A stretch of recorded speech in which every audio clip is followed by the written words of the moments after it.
Yes. Woo! Yeah, baby.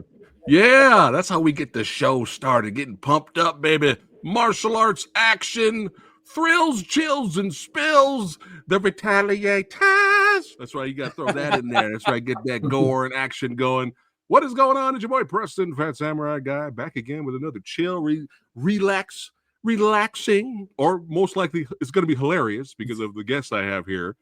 Live Q&A, going to be talking movies, going to be all over the place because that's what it's all about. We love talking content. That's right. Pop culture, all that good stuff.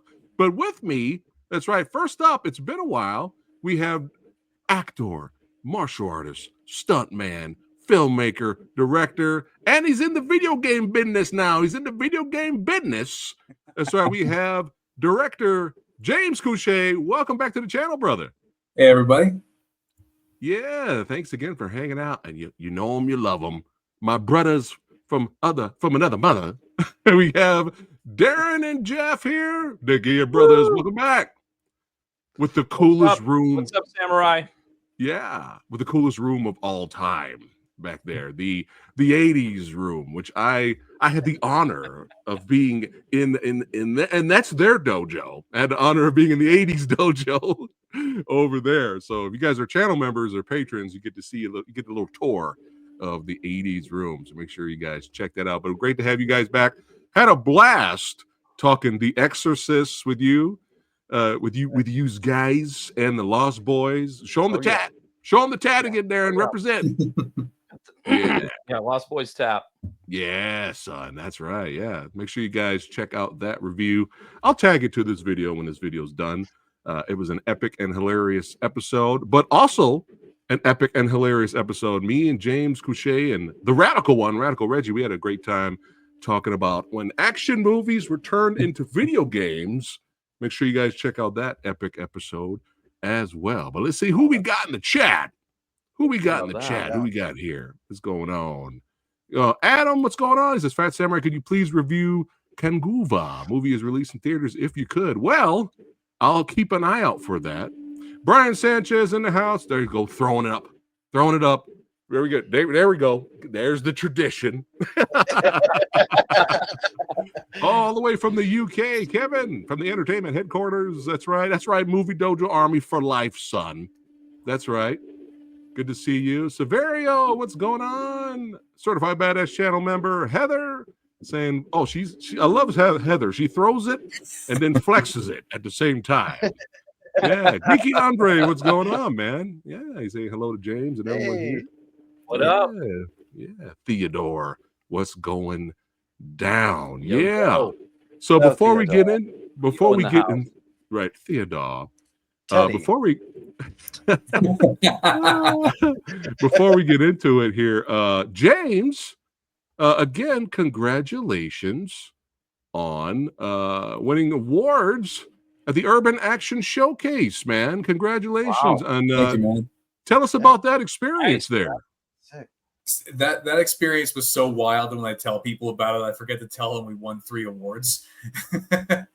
New York, I love New York City. I love visiting. I know for a fact I don't have what it takes to live there. Yeah. But yeah, the festival was crazy. There's tons of stuff going on, like all these like legends. The cast of the Last Dragon showed up. There was a all-female taiko drum team who played along with the Last Dragon theme song. Which no way. For the first time, I got to see my movie in a theater. And that absolutely changed my perspective on it. It's, suddenly it's like, oh, well, hello. Hi. Hey, there you go. It's my house. Who's that orange guy? My house. Is that Jones? That he could be. He could cosplay as Jonesy. Jonesy. But, yeah. That's Garfield, Preston. The movie played so much different in the theater than it does on streaming. And I'm like, I need to get some more theatrical screenings going because I want to. Yeah. Yeah, man. It was I think the best part was getting to see my actors get recognized by complete strangers who enjoyed the movie. And because it's like finally awesome. They get their celebrity moment. They finally get recognized and people want to take pictures with them and that was great. And then they introduced me as the director, be like, I don't know what to say. I'm just here. Let me shake your hand. I'm the guy who gets killed after 10 seconds. Cameo is as unglorious as I could possibly make it. Yeah.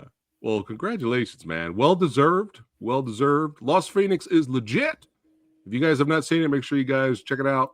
It is on Tubi, as well as The Retaliators is on Tubi, but The Retaliators is also on Screenbox, baby. Oh yeah. So that's pretty awesome too, man. So yeah, congrats, James, on man. You saw Ty Mack and everybody there from Last Dragon. So yeah, Timok, he was there, but he kind of bounced after the screening. I think he was maybe a bit overwhelmed. But I got to see like Fred Williamson was there. So good to see Fred Williamson, who still got all the swagger he ever had. Yes. And then Ron Van Cleef was like, you see like the old footage of him, he's like super jacked, he's beating people up, and then you see him and he's like 92, he's like this really like nice, soft-spoken, like old martial artist. I'm like, that guy could probably break half the people in this room if he wanted to. But he's like, he's like the most soft-spoken, gracious person. And Reggie from Bad Boys Ride or Die. All right. He was given like an award for like up and comers, and you could see like he genuinely was like, he was kind of like emotionally overwhelmed by it, because I don't think he really expected that. I don't think he really thought, oh well, action bit. But if anybody who's seen that Bad Boys movie knows, he just absolutely rocks that scene where like the home invasion scene. Yeah, I saw clips of it and I was like, dude, because it's still on the list for me to watch. But is that good? I never saw it. Is that good? It is good. I saw it in the theater and it's like, yeah, I'm glad I'm cool with them continuing to make these things, because they keep on making like really solid action movies. Nice. Copy that. As long as it's better than the last one. The last one had its moments. It's better than the last one. Okay.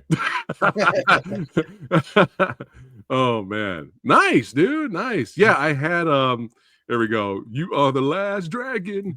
You possess the power of the glow.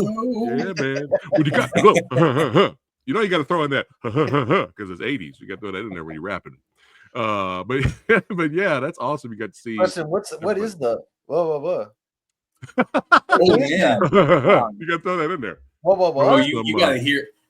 So have you seen The Last Dragon? You ever seen The Last Dragon? I haven't. No. Oh, Jeff. I'm a bad brother. Well, you're always bringing in Jeff late, Darren. It's all right. As long as he eventually sees it. I'm late to a lot of parties. Dude, 80s, another movie that perfectly. Perfect. Yeah. Go ahead, James. Take it from here. It's pure 80s. And the soundtrack is amazing because it's like Motown decided to make a film. Yeah. Barry Gordy did the bunch of the Barry Gordy's Last Dragon, not Last Dragon. We gotta remember that's how it's credited.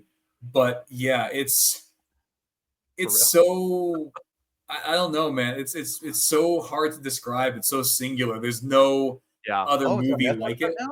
Oh wow. Yeah. Okay. Thanks. I can't. It's just it all comes together into something fantastic, and it's on Netflix right now, so it's available. Definitely check it out. It's wild. Yeah. It's hilarious. You got a young little Ernie Reyes Jr. in there. Ernie Reyes Sr.'s in it too. That's right. Yeah.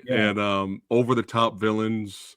I mean, the lead's name, Jeff, is he plays a character called Bruce Leroy.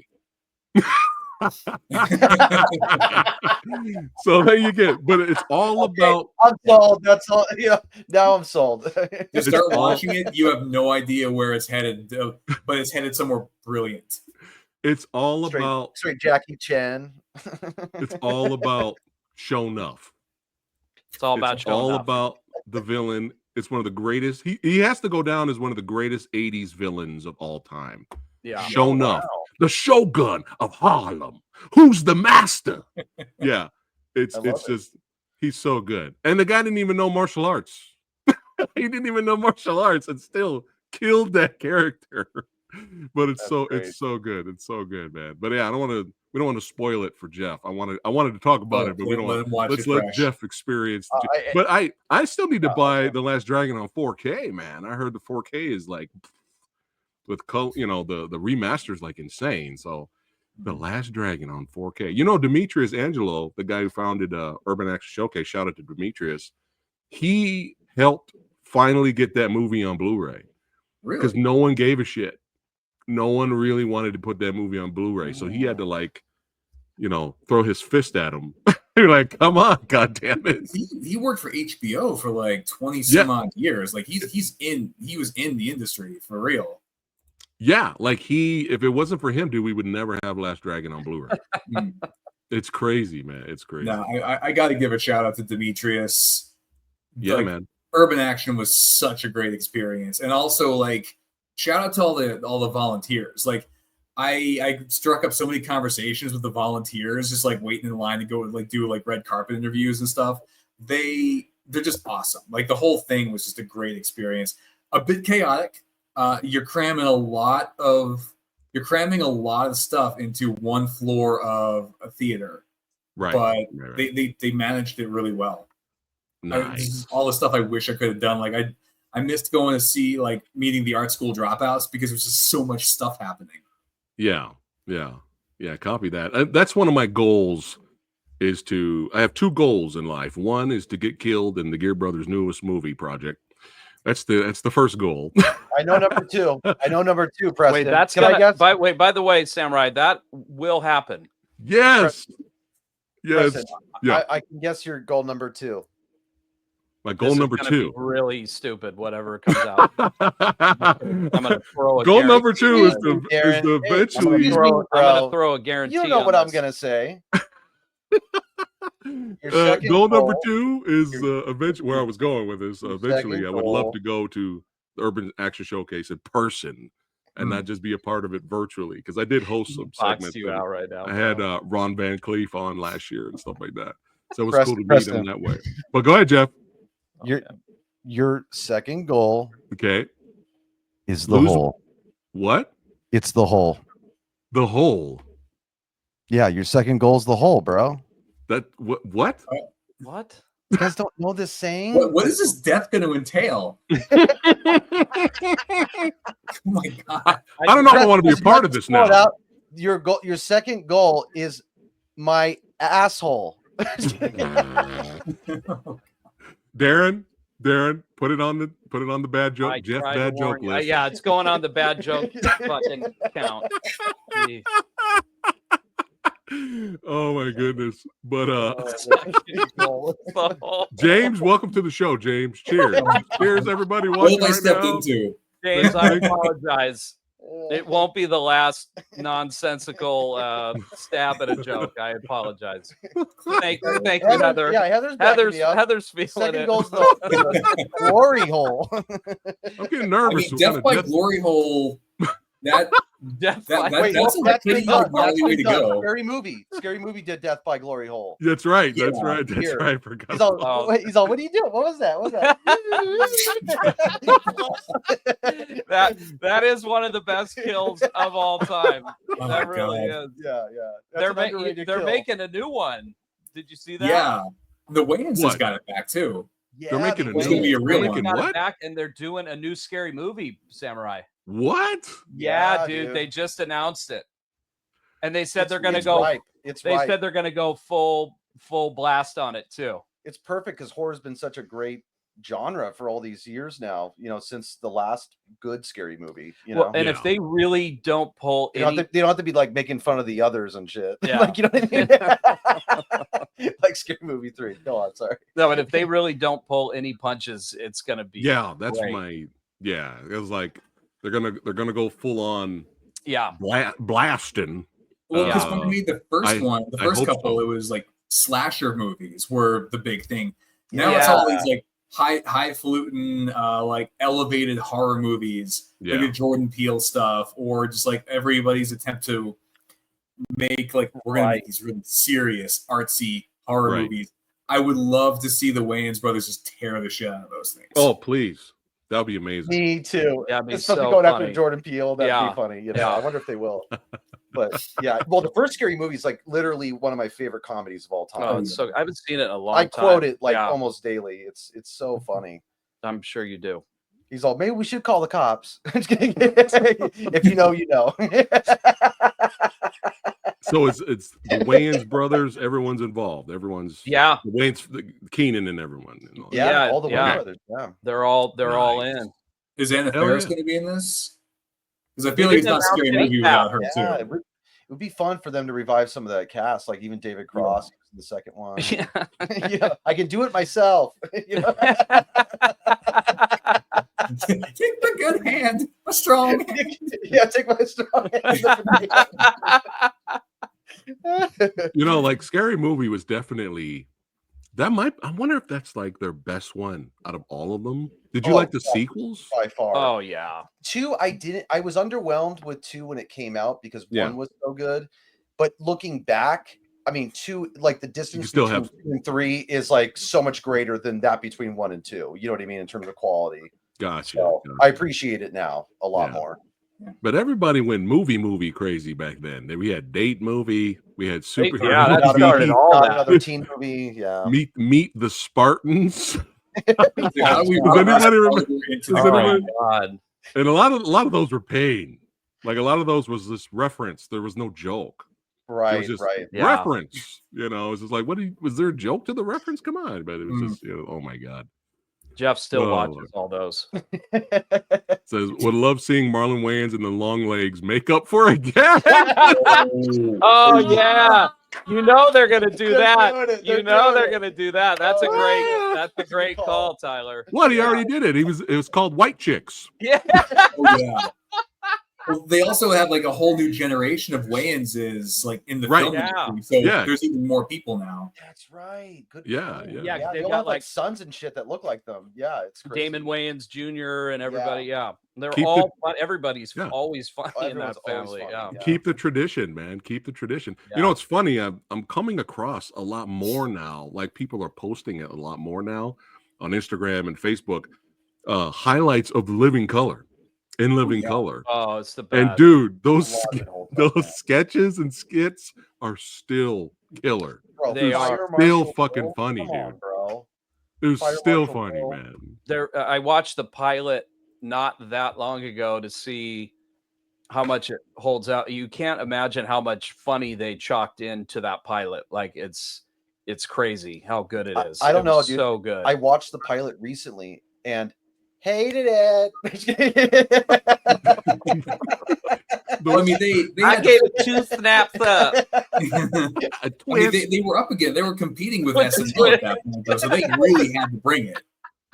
Oh, Jim Carrey as Vanilla Ice, hilarious. I never saw that. Oh, you never saw No. that? Oh my god. If I did, I Oh don't my remember. God. It So is funny. so great. That's We had, been what, that Fire- show's online all the time. Fire Marshal Bill is another Yeah. character. Love Fire What was Marshal the Bill, bro. what was it? Homie the Clown. Homie the Clown, Homie that's the the one I'm Clown. watching this Oh, game. Wasn't there like God. Jamie Don't play Foxx that. did one where the history of the Jerry curl and the invention of the Jerry curl?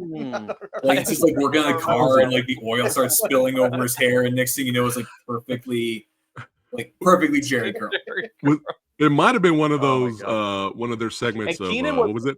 Black History Month segments or something, or something like great moments in Black history. And that might have been part of it.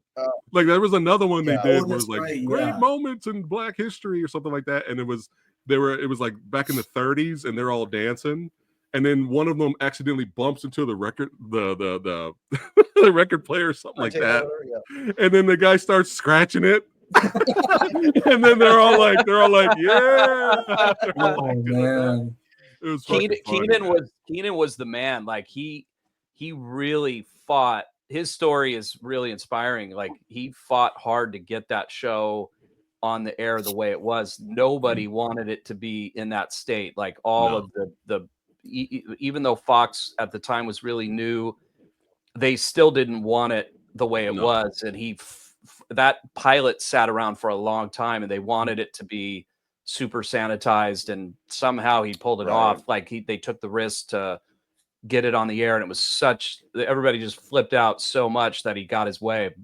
There was a film made by the Wayans brothers kind of around, I think, the time of In Living Color when that was its inception, which was Amazon Woman on the Moon. That was 87. Yeah.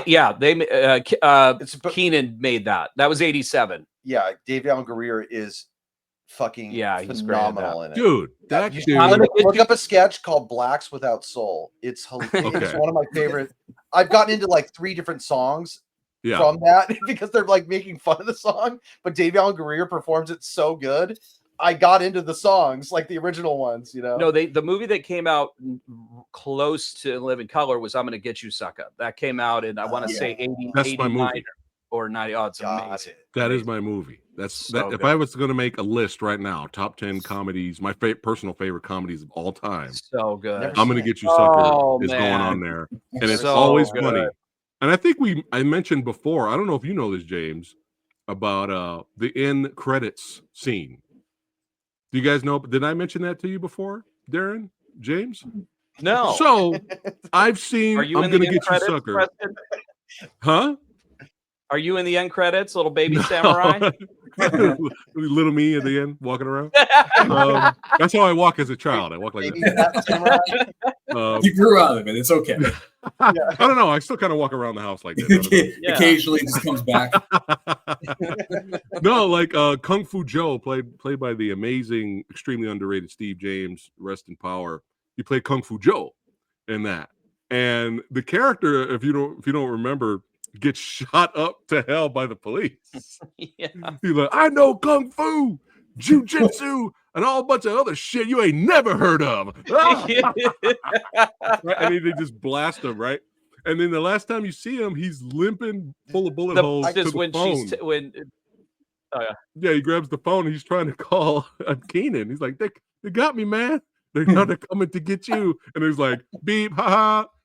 Leave a message after the beep. It was just like he's talking to the answer machine the whole time. And then he died, and then you never see him again. You just assume he dies.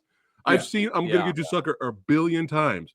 When we bought it on Blu-ray, for some reason I let the credits go, and I was like looking on my phone.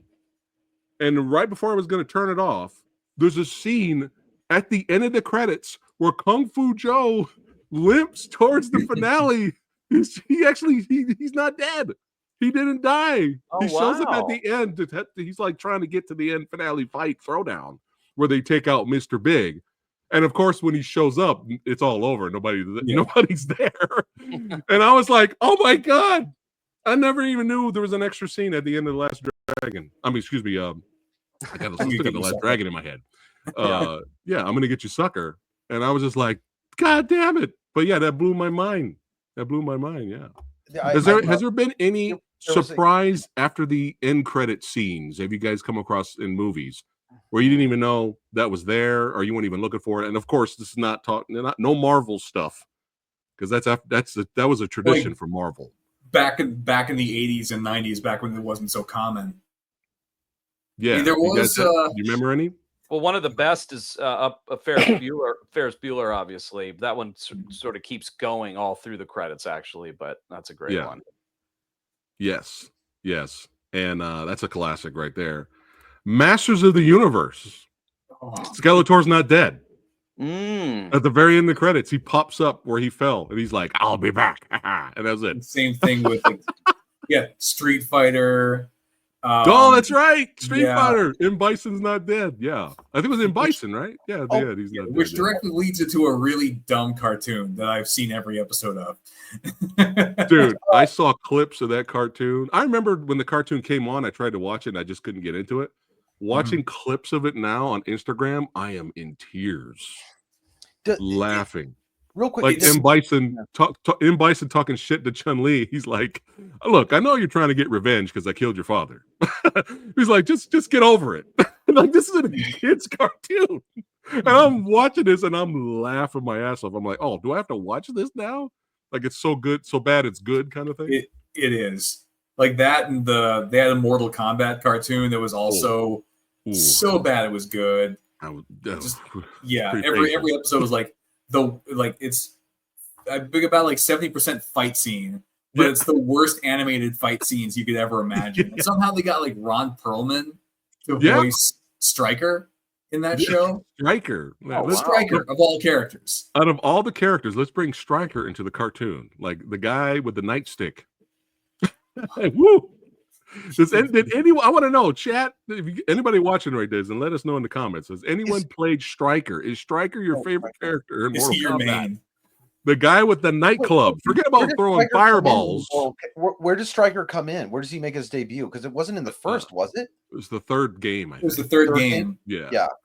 But yeah, I love his design because it's like they just went to a JCPenney's and like got a whole bunch of like, oh, we'll get like a nice tasteful blue and white sweater, backwards baseball cap, some sensible slacks. That's our police character in Mortal Kombat 3. I gotta bring up the picture. Hold on. Bring up the picture there you can see it.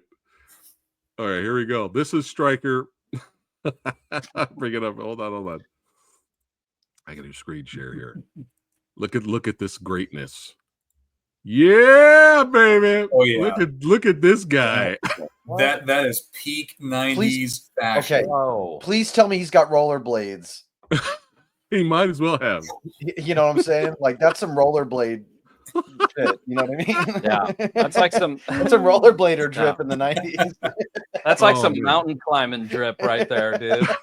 Wait, listing weaknesses. Stryker has no weaknesses. Look how awesome he is. Wow, no weaknesses. Look at this dude. Fingerless gloves. Yeah, man.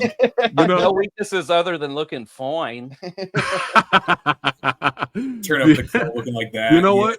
You know what? If I wanted to piss off everyone, I would master Stryker and just kick everyone's ass playing the video game. If I wanted to really get under people's skin. I love how he's literally dressed like a 12-year-old, but he looks like he's 58, you know. He's dressed how like a 12-year-old thinks like being cool looks like when you're that age. Yeah. Like, you know what I mean? Yeah. When I grow up, I'm gonna look like this. Yeah. When I get old, I'm gonna dress like that. Oh man. I feel sorry for the kid that dressed up as Stryker for Halloween. MK3 was really where that series kind of lost the plot a bit. Like, I love the cyber ninjas. They literally are like, oh, let's get some BMX armor. We'll make it like a cheap helmet and like give them like weird like cable dreads, and that's our cyber ninja. Like the game was simultaneously like the best looking, biggest budget Mortal Kombat, but also the costumes were so damn cheap. Yeah, and it's like you could literally go to a sporting goods store and put together all those costumes. Yeah, for sure. Here we go. When he shot his gun, the bullets only hit at mid or close range. That's right. They only could hit at mid range, not across the screen. But in vanilla, he has a gun. In vanilla MK3, he couldn't even use it. He wouldn't even use his gun, except maybe for a fatality. Yeah. Oh my goodness. But yeah, really quick. Back to Living Color. Did you guys know about the theory? It may not be a theory, it may be truth, that if it wasn't for the Living Color pilot, we would not have Super Bowl halftime shows. Huh. So Keenan tells there really wasn't any Super Bowl halftime shows. They weren't like super popular, or I don't even know if they existed. But Keenan said they perfectly planned the pilot to go on during halftime. That's true. And they had a timer, a Super Bowl timer at the bottom, so people know when the game was going to come back on while they were watching the pilot. Yeah, everyone turned and started watching Living Color during that, and the NFL was like, "Nope, never again, never." That's why we have halftime shows. Yeah, that's crazy, dude. Yeah, that blew my mind. So that's I don't know if I don't know if I'm the youngest here. I might be. I'm like 37. But I fucking child. Get out of here, baby. I was a real young kid when I was watching In Living Color, and also, so I was really into the Wayans brothers. And I remember when "Don't Be a Menace" came out. Oh yeah, and I was obsessed with the trailer. Right, dude. So. My friend's dad is like takes us to Blockbuster to rent movies, right? And he's like, just pick whatever you guys want. And I picked out Don't Be a Menace, right? He has no idea what this movie is, right? So we put it on and we're all watching it with the parents. With the parents. Oh, and I'm like 11 maybe. And we're sitting there and we're watching it, and I could tell it was starting to feel that uncomfortable feeling of like, okay, that was a little risque. And then they go to the dance floor where they're like panning to the side. and they show that couple. But the dad literally walks up and goes, "All right, we'll turn this off." That was so funny. Everybody's dancing at the barbecue, getting their freak on in their pants. They're literally naked. Oh, that's another like top tier Keenan Ivory Wayans, Wayans family comedy. That's like top 5. Oh man! Have you seen Hollywood Shuffle? Oh yeah, no, that's another one. Yeah, Robert Townsend wrote and directed it, or he wrote and directed it, but he wrote it with Keenan, and Keenan's in it. Yeah. Is Damon in it too? I remember Damon. I think has a small part in it, but and it's got a lot of like very live-ish stuff. I mean, in it. Right. Yeah, for sure. There we go. You're going to want to make me watch Don't Be a Menace again. Don't Be a Menace. Hell yeah. I got to watch. I haven't seen it in years. While drinking your juice in the hood. Well, do you remember? He's all, "You using rubbers?" He's all, "No." He's all, "Good, man." Oh no, he says, "Yeah." And he's like, "What you doing that for?" I can't remember the direction it goes, but it's like his dad, but he's younger than him. Yeah, his dad's younger than him. Then Marlon's character's name was Loke Dog, right? It was Loke Dog. Remember when he went in to actually get a job, and he like sat down and he like did the whole job interview, and the guy goes, "You're hired." And then the next shot is him. He's basically hired to be a human crash dummy. That was the job. He's sitting in the car, and it goes forward and hits the wall. Ridiculous, man. But yeah, I'm gonna get you suckers. Like, I had to buy that on Blu-ray, like easy. That's so. It's still funny. Funny. Jeff's story reminds me. Did I ever tell? I may have told you this story before. Did I tell you the story about the scene in Dream Warriors with the girl with her boobs? No, I don't. No. It's a great story. This is a funny one. So, the scene where I forget his name now, the character, but it's the nurse scene, right? The nurse scene where her boobs come out, right? Yeah. So let's see, that was 87. So I don't even know. It was on video. 10. So I was maybe 10. I was probably 10. Yeah. And so I had seen the movie a bunch. It was like it's still one of my favorites. And so I'm at my friend's house and we're watching the movie, and we're watching it and it's me and my buddy and his mom. Right. Ooh. And yeah. And so isn't it always like that? Yeah. Always, right? This was such an 80s dilemma, right? Because it's like nobody deals with that anymore, but there was so much gratuitous boobs and sex scenes in the 80s. So like you had to deal with this all the time. So I knew it was coming up, right? I was like, oh, wait a minute. And I'm sitting there going, there's a mean boob licking scene happening. I'm not going to and I'm like, I'm not going to be in this room with my buddy's mom when this goes down, right? So this is going to be way too uncomfortable. We were this like little den. It was like this little small living like TV room, basically. It's very 80s. So I time it. I'm like, okay, I'm going to get up and act like I got to go to the bathroom, like right before. And I ditched my buddy. Right. I'm like, I'm going to leave him alone. I mean, I did like the worst bro thing ever. I'm like, I'm going to leave him alone with his mom. He's going to have to deal with the boob sucking while I'm in the bathroom. So I leave right before, and I'm like waiting it out because I've seen the movie a bunch. So I'm like, okay, the scene's probably over. I go back in the den, and my buddy's like super dead serious. He's like, hey, bro, I paused it for you so we can start it up again. He fucking knew exactly what I was doing, and he completely screwed me. He paused it, and I went, oh, my God. So we had to sit and watch that scene.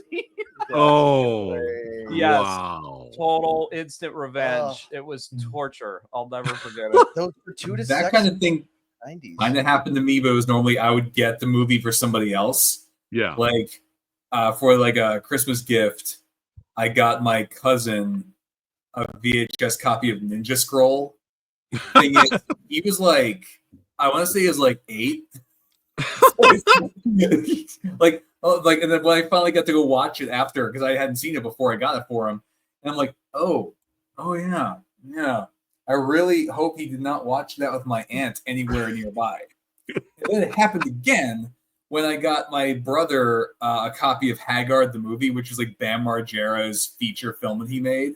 Yeah. And my brother was maybe 11 at the time. We're like, oh, we're going to sit here and watch it. It was another Christmas gift.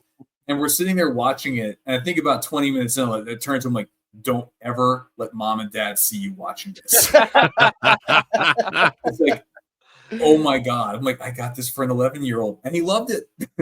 Like, that's cool. Awesome. I am a terrible brother and cousin. No, you are an awesome brother and cousin. That's right. That's right. Yeah, it's that will always seem to happen. Like, oh, this is a good movie. Like, oh shit.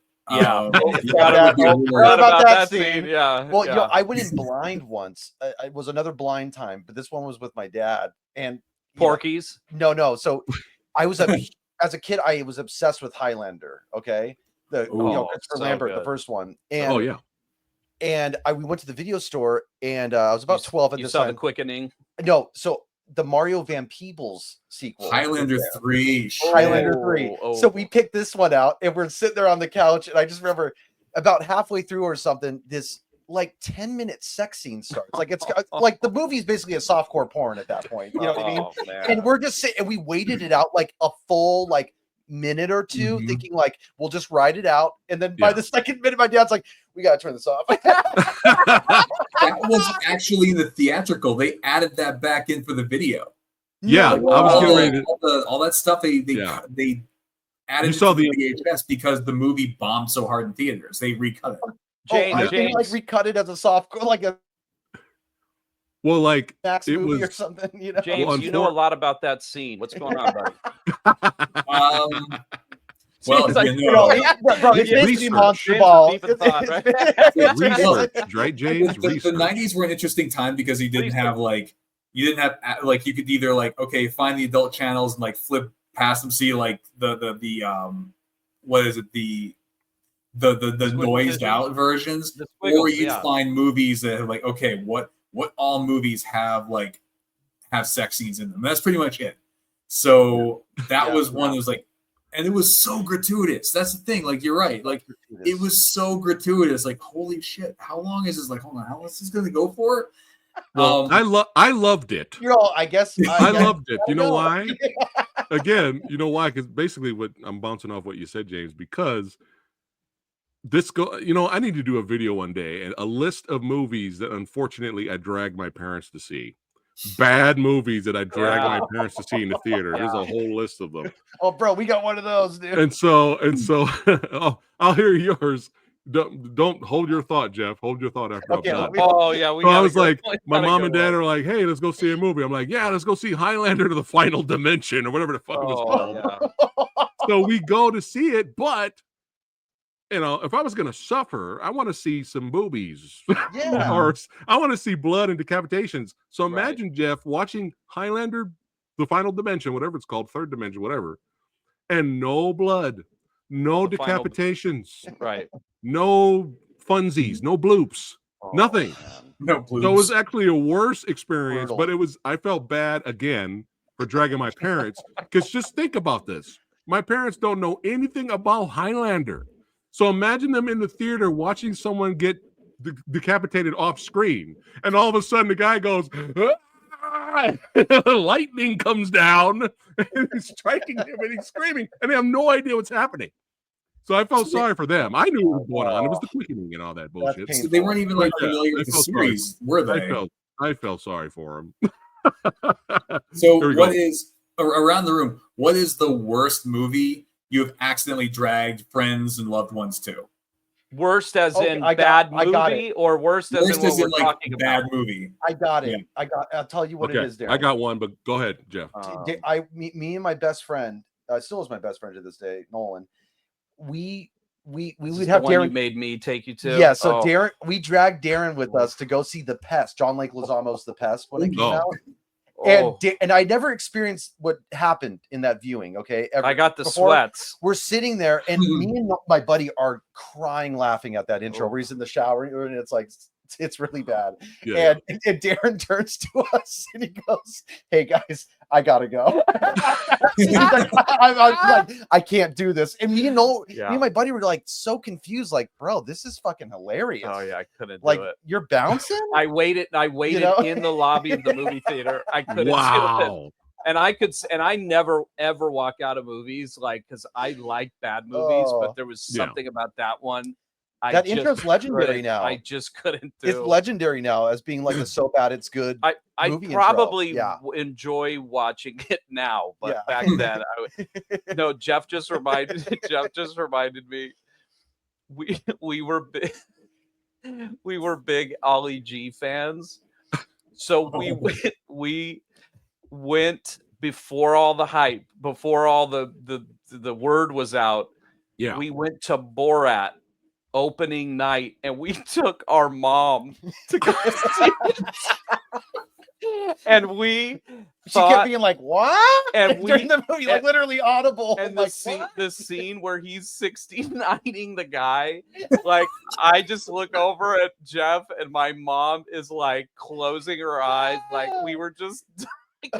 And we couldn't stop laughing because it was obviously so funny, but we were just like, what a mistake to take our mom to this movie. Because we were Ollie G fans, so we were just like, oh, this should be great, and we just did not know it was going to go. Yeah, because Ollie G wasn't that crass. No, he wasn't getting naked and 69. No, big fat man. Nobody knew it was. Well, this was before like meme and internet culture. Dude, when he goes, "This is a picture of my son," and he's like, got his fucking dick out. It's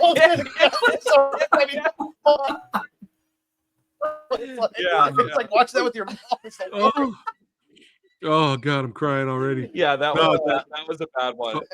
So I have one, James. I talked about this before, but the funny thing is, the reason why I'm bringing it up is because it's the reaction.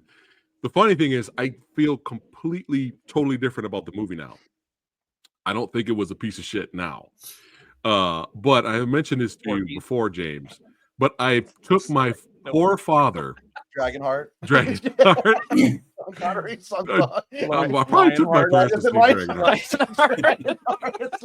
Dragonheart. I took my poor dad to go see Super Mario Brothers movie when it came out. Monster. The Bob Hoskins one. And I was so embarrassed. The Jack Black one. It's all not that one. I was so embarrassed to be in the theater as if I made the fucking movie, because I could tell my dad was just like, "What is this?" Right? But I'm totally different. I feel totally different about that movie now because they had no story. The video game had no story. Right. So they had to just, all right, we got to do something. We got to create something. And there's a lot of practical effects and all that stuff. And there's a certain charm to Super Mario Brothers now that I actually can appreciate. And James, you had a Super Mario Brothers the movie story, didn't you? You were like, well, I mean, two of them. Like, number one, like the ending of that movie was supposed to be super different. It was literally going to be at the end they're approached by people from Nintendo to turn their story into a game, but because of a translation error, that's why the game is so different from the events of the movie. So that was supposed to be kind of like this last little joke. Oh, that would have been fun. It would have been fun. Yeah, I love that whole meta. It's like I actually, there's some charm to it.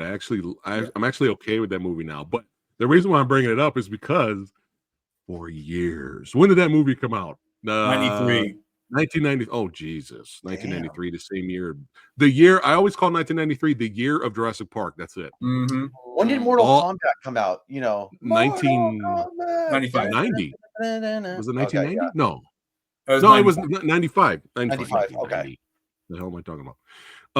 But ever since 1993, my dad has never forgiven me for taking him to see Super Mario Brothers. I love it. Like it could be 5 years later.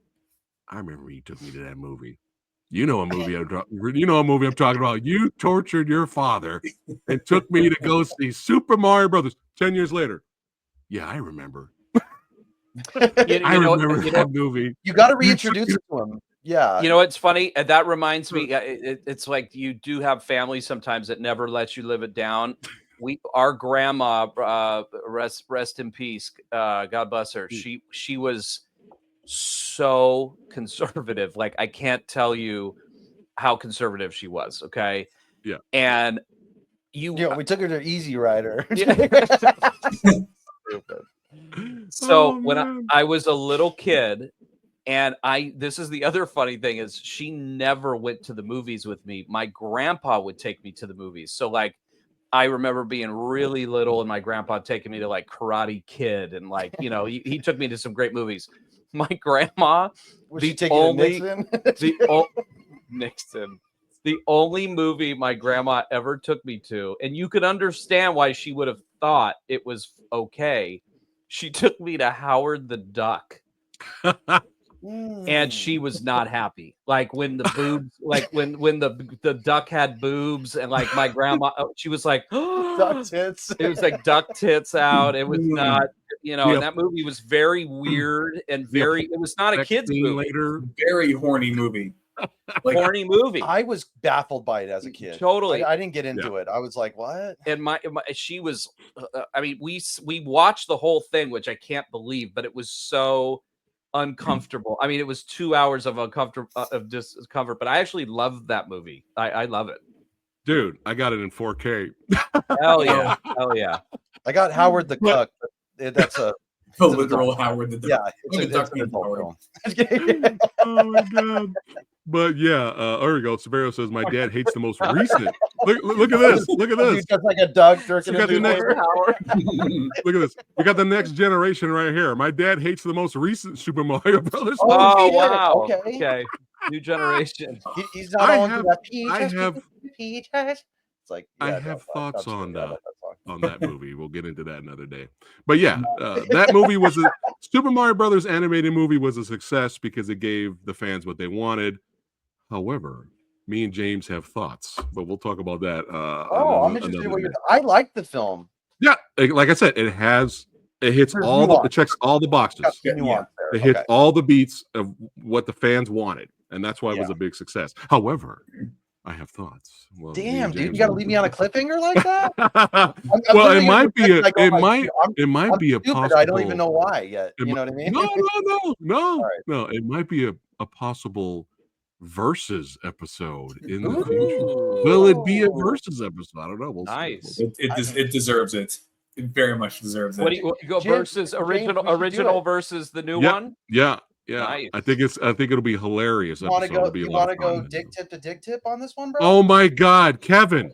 Kevin? You want to dock stop in 2 barrels, bro? Kevin, I did too. Oh my God, you've unlocked Kevin. You have unlocked a memory. No, I've taken my mother to go see this movie, just like Kevin did. Oh my God! I'm doing a list. I'm doing a list now. You're taking your mom to see bad movies. I forced my mom.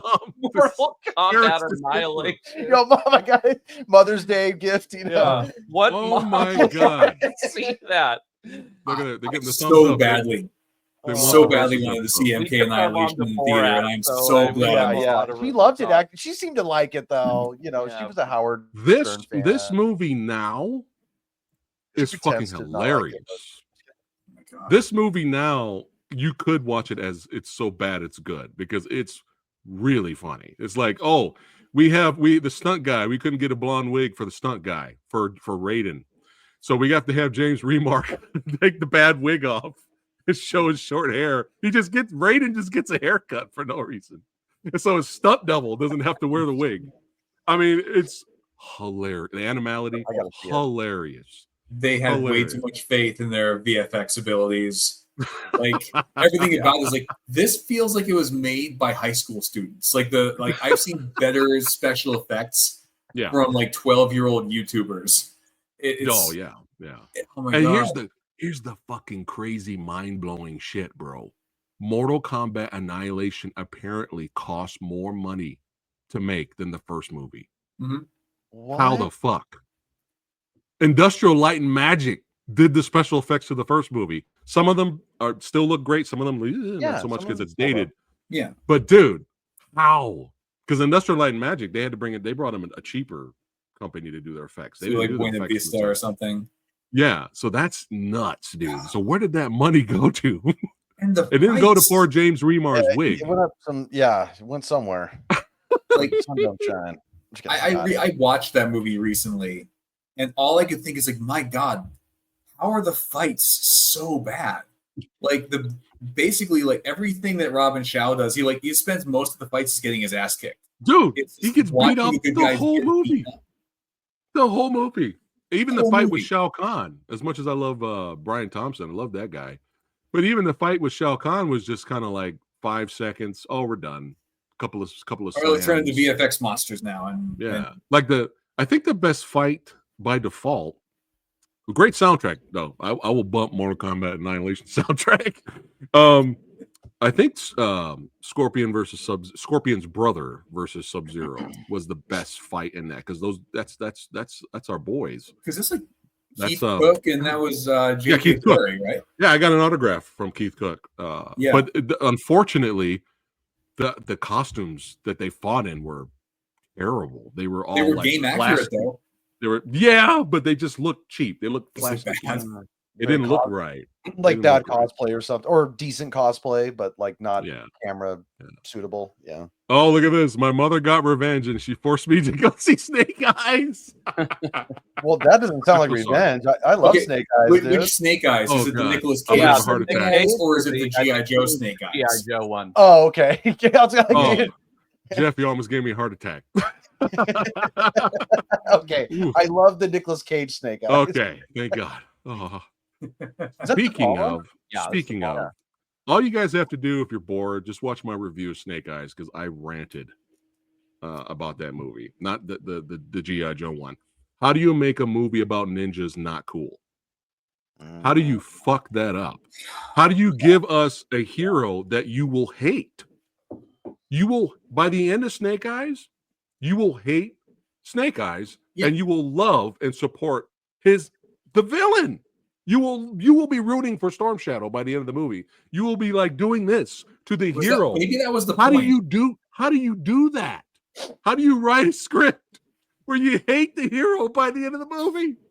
Yeah, that's But is it the Andrew Koji factor? Is it that Andrew Koji is just way more? Yeah, he's way more likable than Henry Golding. I don't know. Well, yeah, Henry Golding. Nothing against him, but he's too pretty. It has nothing to do with him being Asian. He's just too pretty and too smiley to be the silent and deadly Snake Eyes. When you look at the comic book origin of Snake Eyes, it's war. He gets fucked up. His face gets fucked up. He can't speak because of battle.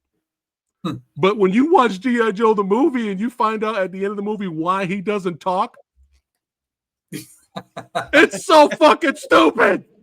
And you don't see him in the iconic suit to the very end when he gets on the bike and rides off in the credits. Fuck you, Snake Eyes. Jesus Christ, Cobra. It's all about Cobra. Goddamn. Gotta say though, a lot of people thought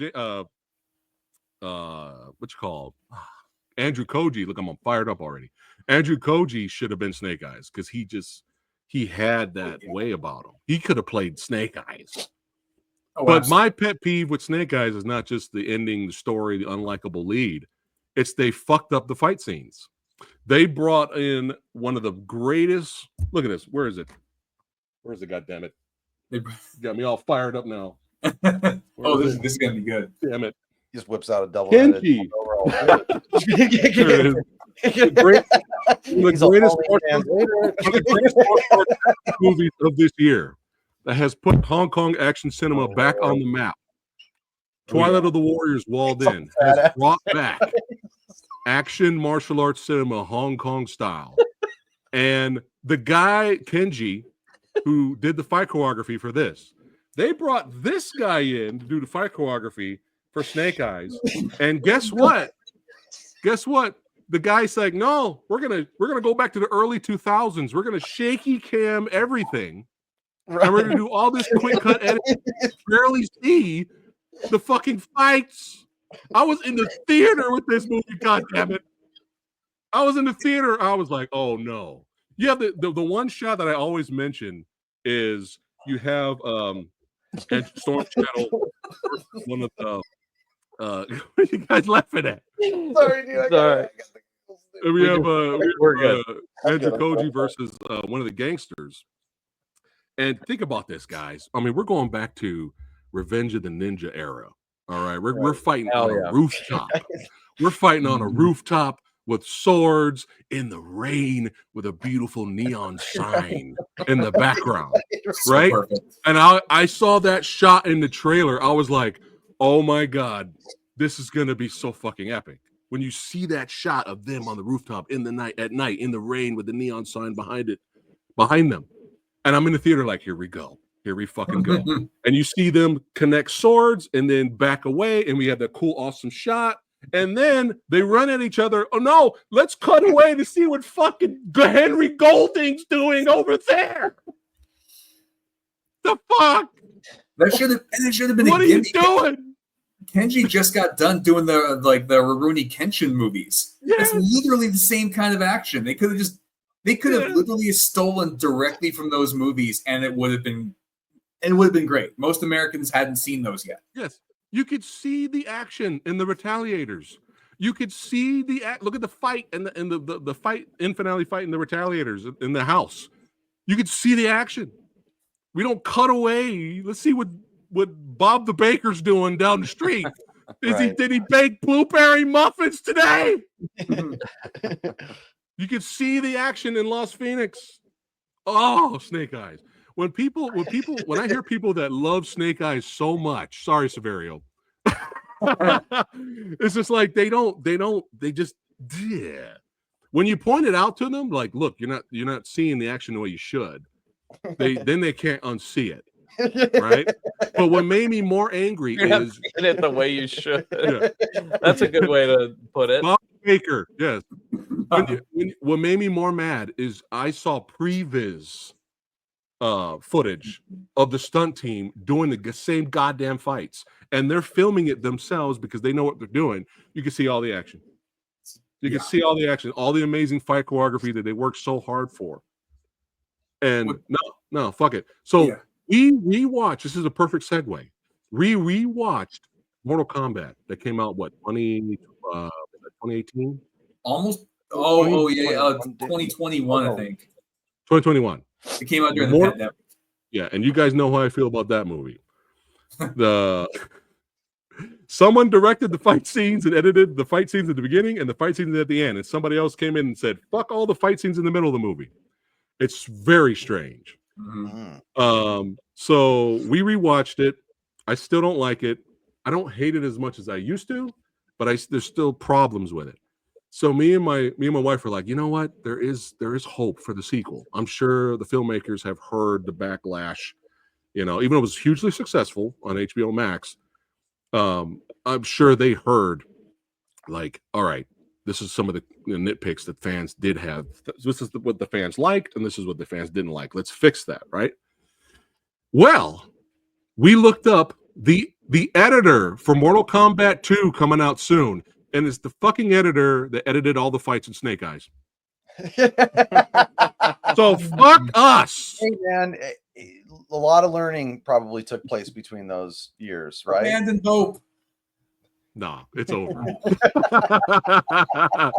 Hopefully, I'll be pleasantly surprised. You never know. I may come out of Mortal Kombat 2 and be like, that was fucking dope. They did a great job. Yeah. But just look at the difference. Watch the first fight. You get forwarded. Watch the first fight sequence with Scorpion and Sub-Zero. You can see everything. Beautiful. Watch the end finale fight sequence at the end. Absolutely fucking gorgeous. You can see all the fight choreography. It's amazing. And then watch Sonya Blade's fight in the middle of the movie. No. Nope. Cut. Nope. Show this. Nope. Nope. Show down. Nope. Cut away. What's going on over there? Is Bob the Baker cooking over there? Is it the case of the fighter? Is it the case of the performer's ability, though? Because that opening fight, you got Hiroyuki Sanada, you got Joe Taslim, and a whole bunch of stunt guys. So you know those guys are going to look great in the white.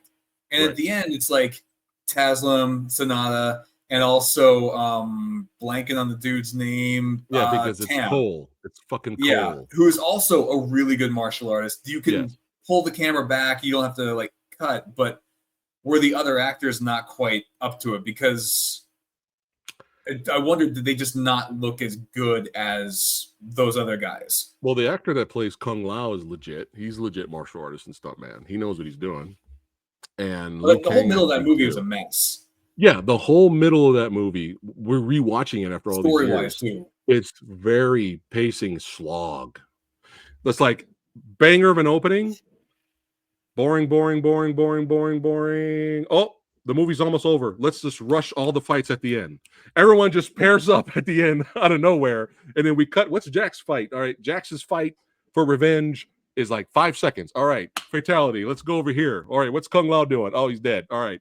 It was just so rushed at the end. And then you have this amazing rematch with Scorpion and Sub-Zero at the end of the movie. Unfortunately, Cole's there. The worst character. Cole might be worse than Stryker. Yeah, I said it. No, I said it. God damn it. Fuck Cole. The actor's fine, but fuck that character. What really sucks. Did you ever see like Mortal Kombat Legacy, the web series that came out? Yeah, that guy was lobbying to make a movie, and they're like, "Nah, let's not give this guy the keys. Let's give it to some other rando who gave us the most mid Mortal Kombat movie ever." Yeah, like it's not as bad as Annihilation. It's not as good as the first MK. Right. But it's not interesting at all. It's like, wow, there's all this cool stuff you could do with these characters, and you didn't do anything with any of them. Yeah, so the ranting and passion that the Geare brothers are witnessing right now, that's like them. It's like them going to see John Carpenter's brand new Halloween movie, where John Carpenter directed and he wrote. He's doing a whole new movie on his own, and no, we're just going to change the script writer during the middle. Someone else is going to come in. We're going to have Brett Ratner direct. He's going to finish the movie. Yeah, I think the Geare brothers would be just as fuck you as The rug being pulled out under you. Yeah. John Carpenter came out to his living room to direct this movie. Did you hear like he did like a series for, I think it was Paramount Plus or Peacock, where he directed remotely from his house. Like he never left his house. Yeah, I didn't even watch it because I didn't want to. I heard it was terrible, but still it's like, want to watch it. That's some high level, like, no fucks given. He didn't. It's like, I wonder, like, dude, were you directing while playing Minecraft? Were you legit? Totally. Did you have like a controller 100%. In your hands? You got like one screen is like, Assassin's Creed. The other screen is like a live feed from the set. Yeah. Was that what happened? Yeah. Well, I saw a comment come through about Michael Bay directing a Halloween movie. That sounds pretty fun. Yeah, I think. I think I would watch this because it would be insane. I would watch it. Yeah. It would be entertaining at the very least. Yeah. Hopefully. It'll probably turn out a lot like the Purge movies. Like he produces those. Bay produces the Purge movies? That's right, because Platinum Dunes, right? Yeah. Through Platinum Dunes, yeah. Speaking of Purge movies, have you guys seen I haven't seen the newest trailer that just dropped. Have you seen the trailer to Frank Grillo's Werewolves? No. No. It's the Purge, but with werewolves. And what's really funny is Frank Grillo was in the second Purge movie. So it's kind of similar. Yeah, so that's my favorite Purge is the second. It's like werewolves everywhere. It's their night to hunt or whatever, or they're waiting for the full moon or whatever. So it looks like B movie action schlock, man. Like it's just nonstop action. It looks like a lot of fun. It looks like hopefully it's fun.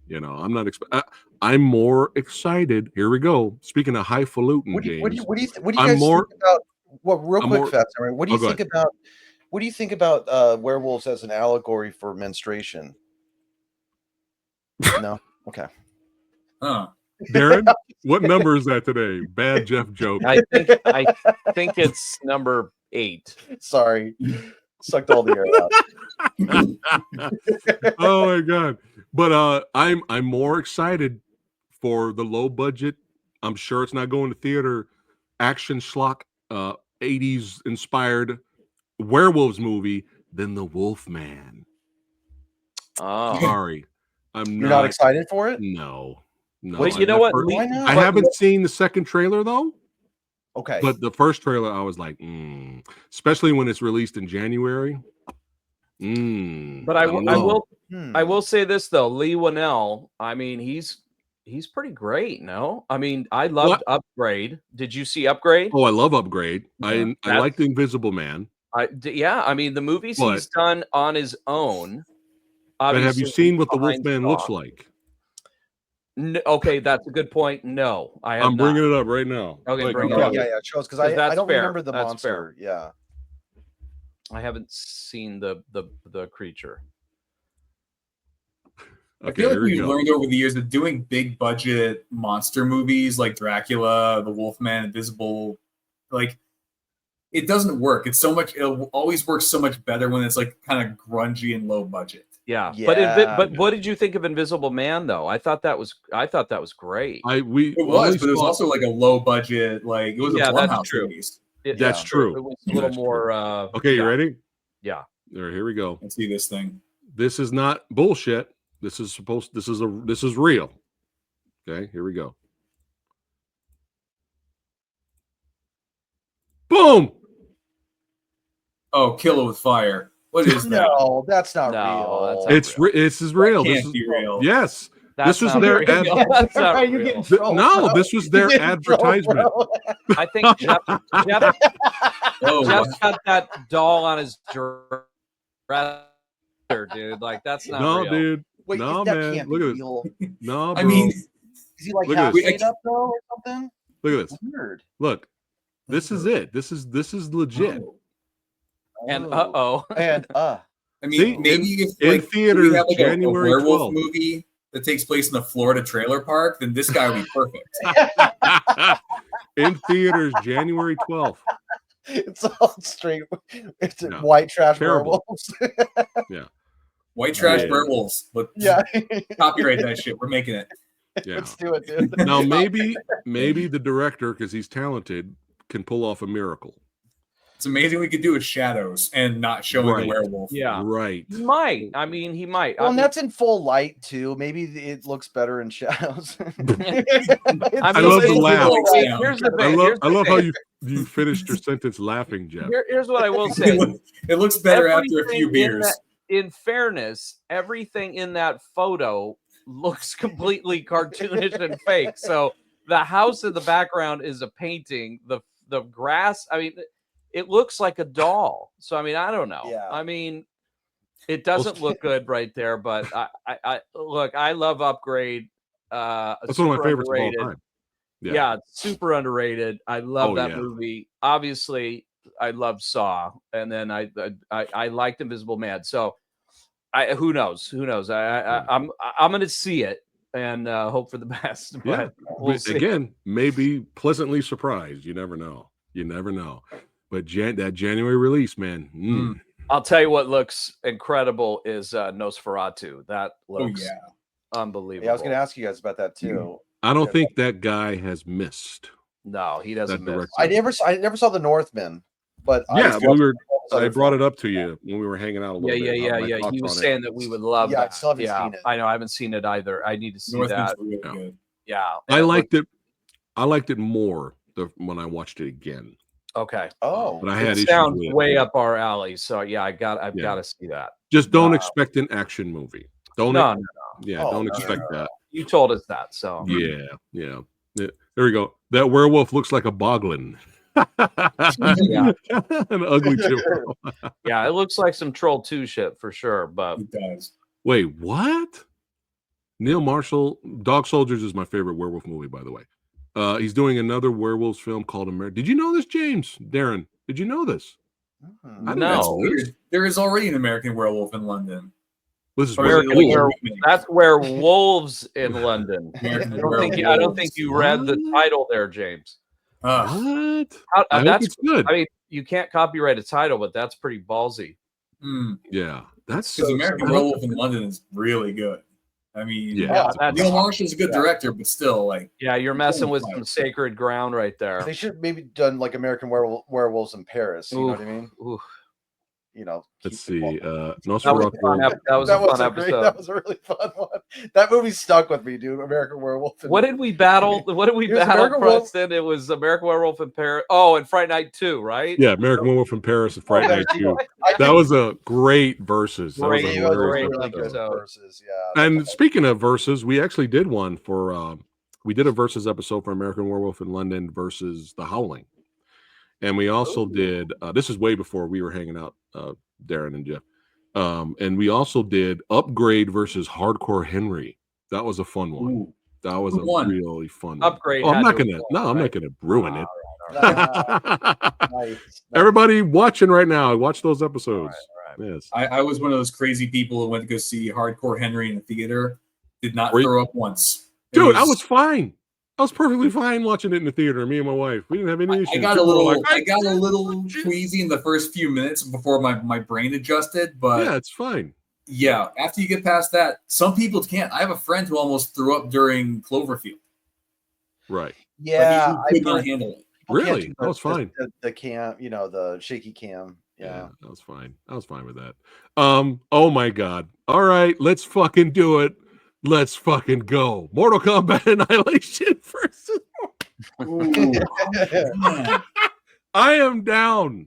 I am so down to do this. We got to do it. I would love. Hey, let's see Annihilation or Analation. Because you could argue, Dave. Felt a little. I think that's the porn parody. Oh my God. Only Jeff would see that. He's here all week. He's got shit on I'm his mind sensitive to spelling mistakes. I'm sorry. That's all good. It's the perfect spelling mistake. James, you could argue, as bad as it is, you can find entertainment out of Mortal Kombat Annihilation. Whether it's good, so bad it's good, or so good it's bad, whatever the fuck. I remember more from MK Annihilation than I do from MK21. So take from that what you will.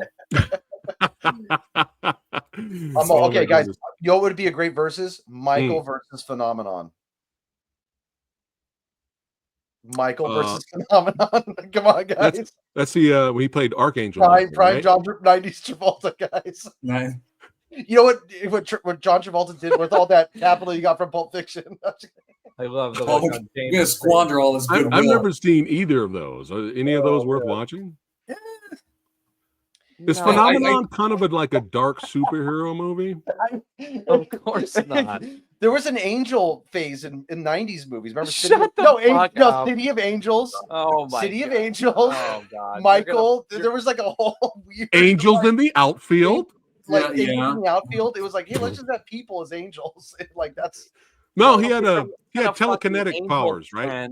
Yeah. That was movies with angels in the plot. Where was the last angel movies that came out? Like there was a cluster, Angels and Demons. There were no angels in that. That was just a metaphor. It was in the title. What about that one where Paul Bettany was like an angel who shooting demons in that diner? That's my shit. Legion. Oh, that's Legion. That's some B-movie action schlock. That's a midnight movie right there. Legion. Double feature it with Priest. Yeah. Watch the unrated version of Priest. Fun movie. I never saw it. Watch the unrated version. But Touched by an Angel. There you go, Jeff. Yeah, Touched by the an 90s, Angel. man.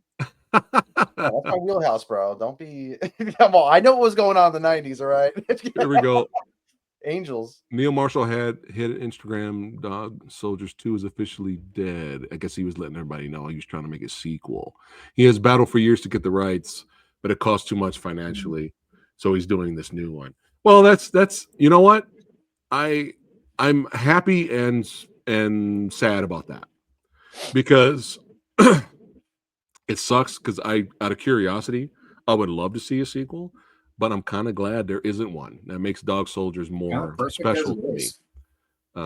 So Dog Soldiers is perfect. Let's see here. Anyone excited for the Michael B. Jordan vampire film Sinners? The trailer was interesting, directed by the same guy who did Wakanda Forever. I have not seen the trailer for this. Have you guys seen that one? I haven't heard of it. Oh, okay. Interesting. Let's go. Michael B. Jordan. We got Creed killing vampires. Let's do it, man. Yeah, is this going to be like the fill-in for Blade that we're probably never going to get? Oh my God. Poor There'd be Blade. like 5 Blade knockoffs before we get another actual Blade movie. Well, after Wolverine and Deadpool, that may have killed anything Blade. You know, especially with that iconic line from that movie that Wesley Snipes basically said, "There will be no other Blade. There will only be one Blade." Wesley Snipes says that in Deadpool and Wolverine, and then Deadpool looks at the audience. And Deadpool's like, "Oh shit, that's it. There'll be no Blade remake after that." So sorry, spoilers, but at least I'm spoiling it 5 billion months after the release. Yeah. Unlike some of you out there that let me know Blade was in the goddamn movie the weekend the movie was released. Thank you for that. I would have screamed like a little girl. Let me ask you guys something. If I did not know Blade was going to walk into frame in Deadpool and Wolverine, this would have been my reaction. I would have lost it. I may have had a heart attack. But someone just had to let me know. James, have you ever had like a mean spoiler? Like someone just totally dropped a spoiler on you? Oh yeah. And you were like, come on, man. What, and maybe it was unintentional. God. So it always happens on the internet. Like they spoiled the Blade was spoiled real early. I still remember, like, I used to, back when Game of Thrones was running, one day, one random Monday, because I missed the episode, like, I see all these articles about, like, all the thing, you know, all these things that we remember about Joffrey Baratheon. I'm like, what? What are you bastards saying? You're seeing the obituaries, you know what I mean? Yeah. Even when you try to avoid spoilers, you're not even on the internet. It'll come up. The internet. It'll just show up in your search history. It'll show up in your like browsing. It'll just show up there. Like, and now they put spoil. You don't even have to watch the video. They'll put the spoiler in the goddamn thumbnail. Yeah. They'll show the spoiler in the thumbnail. Well, like the weekend that movie came out, they brought out all the cameos at Comic-Con, and including Wesley Snipes. And like, so Marvel hit spoiler for their own movie the weekend it came out. So it was like it's like stupid. Yeah. Well, I had a weird one. I had a weird recent one, but I don't. It's so recent. I don't know if I should tell it. So have you guys seen the movie The Anatomy of a Fall or Anatomy of a Fall? No. No, but I heard they spoiled it at the Oscars. Okay, the director spoiled it. Well, here's what's weird. They spoiled it at the movie theater. They spoil it at the movie theater. They give me this title card before. Maybe I shouldn't say it, what it says, but that title card directs you to a website.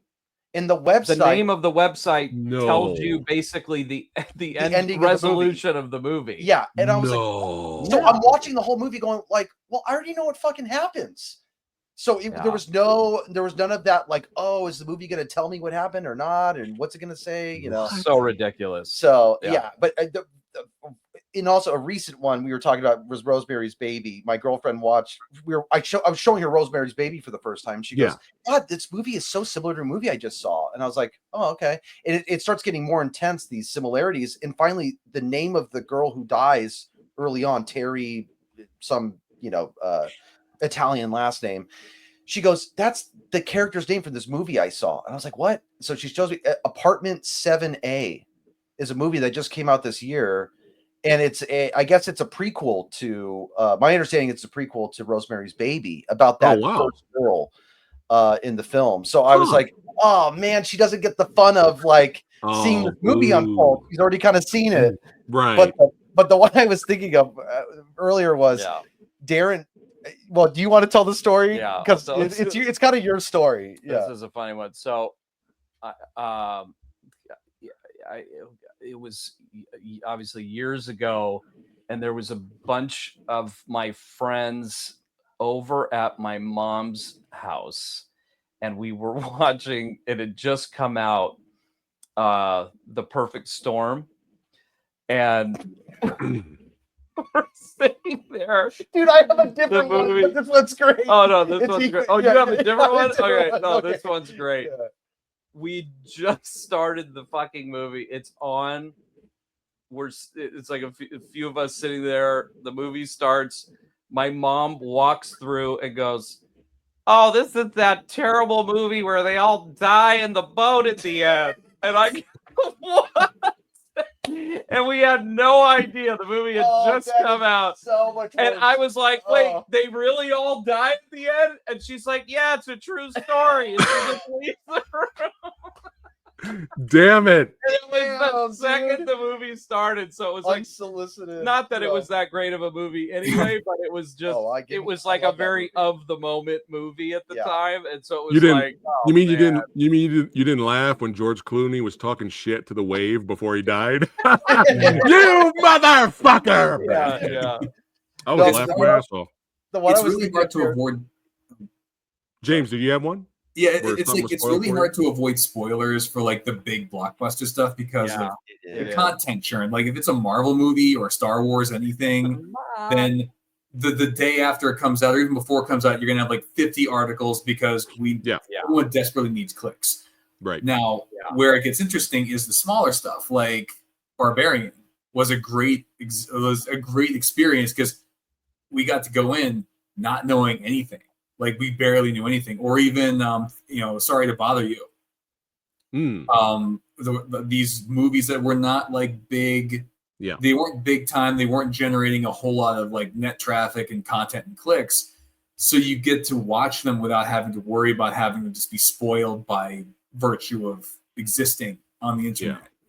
So it almost is like I don't expect a big blockbuster to surprise you because it will be spoiled. Guaranteed. Right. People will just be taught, but the smaller films, people seem to be pretty respectful. You know what's annoying? It's not the trailer that spoils it too, by the way, on those big facts, blockbusters, Jeff. you know? Facts. Yes. Terminator Genesis showed that John Connor was the villain in the trailer. Yeah. I was like, really? Darren's friend. I remember this one last one. Darren's we were Darren, you hadn't seen Ocean's 11 yet. And somehow it got brought up in our friend, and it was who's Jeff Tucker's old buddy in the band? Sorry, Kirk. So he comes in the room and he's like, I think you would. Oh, I just saw Ocean's 11, and you're like, oh, I hadn't seen it yet. And he goes like, oh man, I think you'll really like it. It's really cool how they pull it off. And you go, bro, what? He's like, oh, wow. I mean, no, not that they pull it off, but like their attempt. You're like, no, dude, you just fucking spoiled it for me. Has anyone seen Abigail? It looked like it was going to be fun. Has anyone seen this? I haven't. No. It was good. Yet. Oh, okay, cool. All right, cool. Because I do want to see it. It's on my list. Okay. Yeah, it looked like it could be fun. I like the cast. Have you guys seen The Substance yet? Not yet. I know you're telling me about it. Have you seen it, James? It's on my list. Oh my god. Okay, I'm not going to say anything. Okay. Jeff, you haven't seen it. Right? I've been meaning to like the last 2 weekends. I think I'm doing it this weekend. I say, Darren, once I see it, let's all review it. Let's do it because I feel like you hate it. No. Oh. No. Okay. No. It's amazing. You can't. Yeah, it's 10 out of 10. Whoa. You can't, okay. You can't deny the. You just can't deny the genius of that movie. Wow. Okay. I was not expecting that. But I will say, and without giving anything away, it is so insane. Like insane. You will not believe your eyes. You just won't. You won't believe your eyes. And you have no idea what you're in for. That's what I will say. And what you maybe think of it, James, because The Substance has been getting pretty hyped for a while. I feel like it's been getting hyped for, at least a month or more. And I can't believe none of the insanity has been like really leaked at all, because it hasn't. So just know. Let me tell you something though. Don't spoil. I'm not going to spoil it, but I saw a photo of something in the movie, and I was like, dude, you got to be fucking kidding me. I felt like it gave away something of the film that like I wasn't meant to see until I saw Even it. if you see a photo, you cannot capture the insanity. Imagine the insanity of this effing movie. You just can't. Hell yeah. Well, I love it. All right, we're gonna review it here. Let's do it. Let's do it. I'm gonna review it with the Geare brothers. And the director Ben Affleck was the shit in Phantoms. The director directed a movie I really love called Revenge. He's a French director. Yeah. We reviewed that this year. We reviewed did that. Yeah, me and shout out to Alex Chung, stuntman director. We reviewed that. I mean, sorry, I'm mixing up all my guests. Oh my God, Jesus Christ! Yeah, go keep talking. Keep talking. What's crazy, Jeff? You saw Revenge, right? Billy, director Billy Hansen, wow. Bone Cold director. Me and him reviewed Revenge.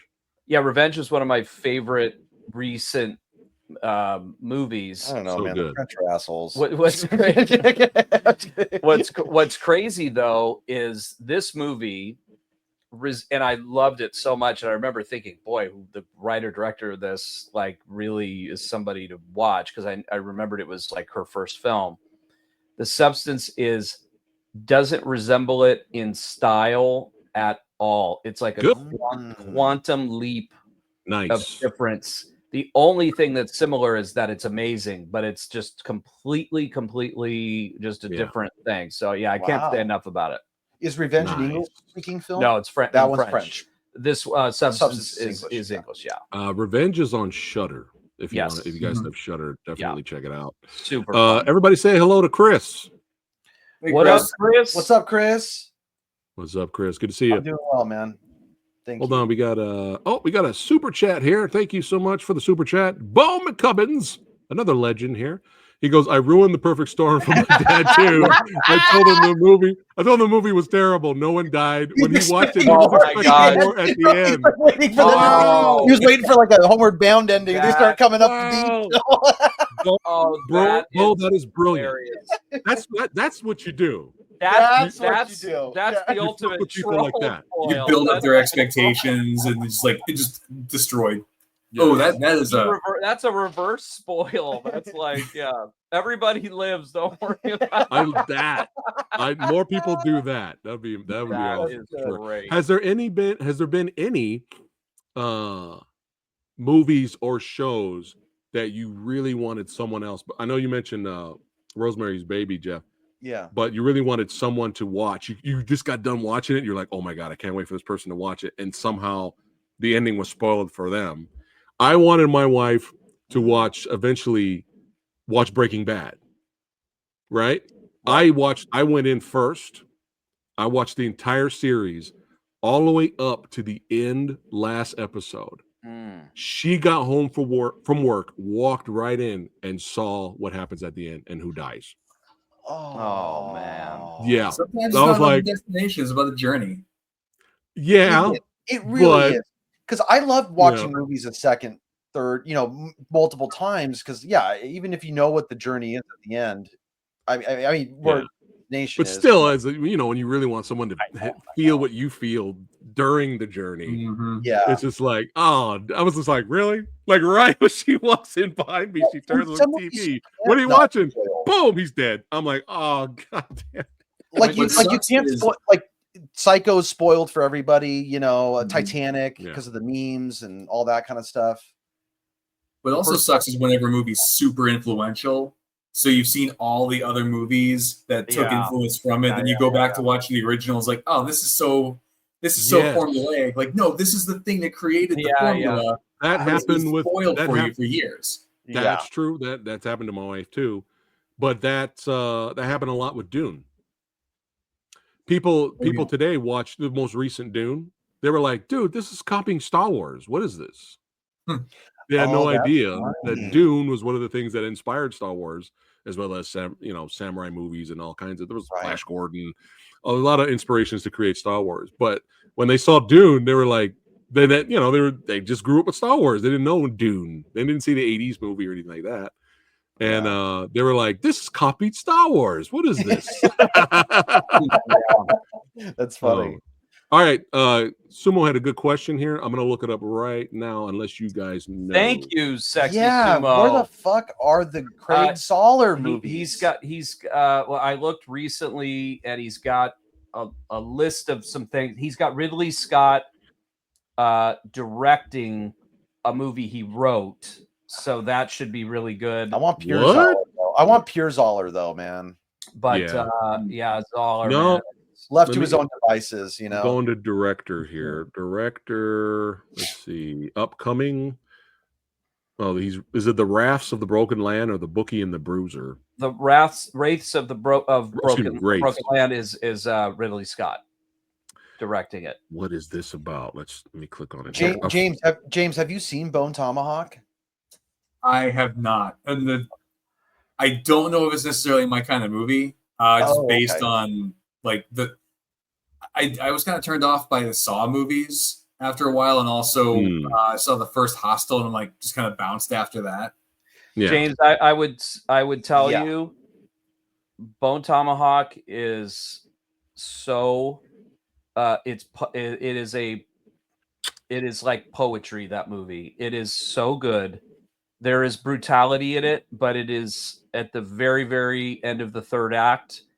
There's literally like one scene where you could basically turn your head for a second. It's pretty brutal, but it's for I can't watch it. I saw the first time I saw it, and then I've never there's seen one it again. moment, I've seen but I will tell you, by the time it gets to that scene, you are so invested in the actors and in the writing.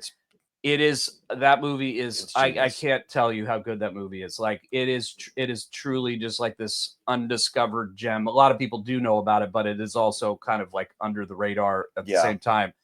It's another level. It is not, and I love Hostel and I love Saw, but it's not Hostel. It's not Saw. It's not torture porn movie. No, I'm not into torture porn. No, you know what I mean? That's just too. It's not what I've heard, Jeff. I've heard some things. Yeah.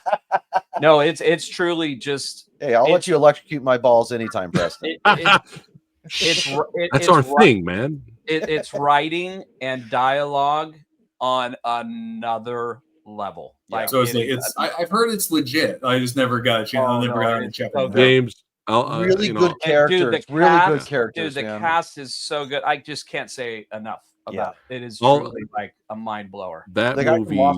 Is it Michael? Yeah, it's Kurt Russell. It's Wilson, I think. Matthew Fox. I mean, Matthew Fox is super dope in it. You don't see him in a lot of Patrick stuff. Wilson. No. Yeah, it's really good. That I'll just say this, James. That movie kind of fucked me and my wife up because we didn't really see anything on it.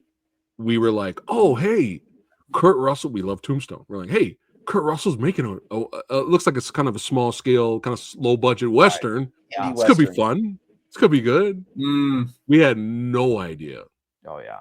We went in completely blind and had no idea. You're shook. You're shook at the end. Like but in a way that it's not just a shocker. It's just I mean, I just can't say enough about it. It's an achievement. It's we love the movie. Yeah, we absolutely love it. But really special. But if there was something about it where I was like, dude, this feels fucking real. What the fuck? I know. Like we're watching this and we're like, things are happening that you wouldn't think would happen. Yeah. But because it's a movie, you're expecting certain things to go a certain way. And when things kind of happen realistically, you're like, holy fuck, did that just happen?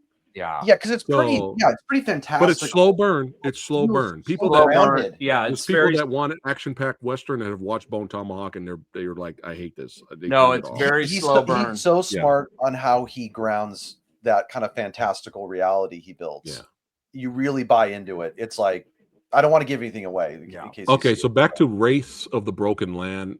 He's writing also with Drew Goddard.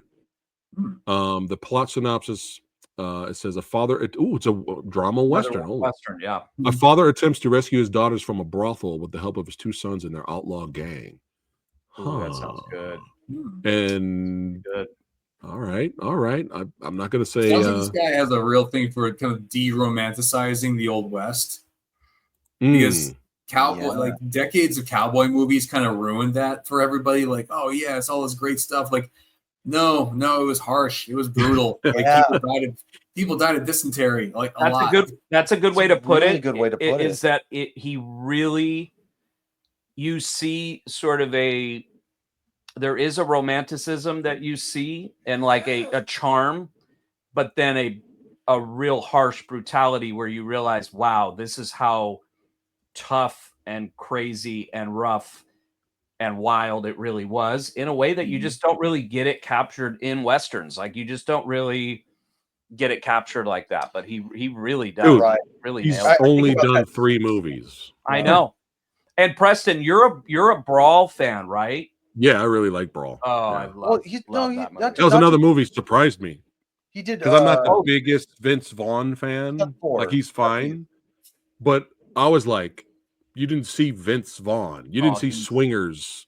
Oh, he's incredible. You know, you didn't see that Vince Vaughn in Brawl. When you watch Brawl, you're like, who is this? Oh yeah, he is another level in that. Yeah. Yeah.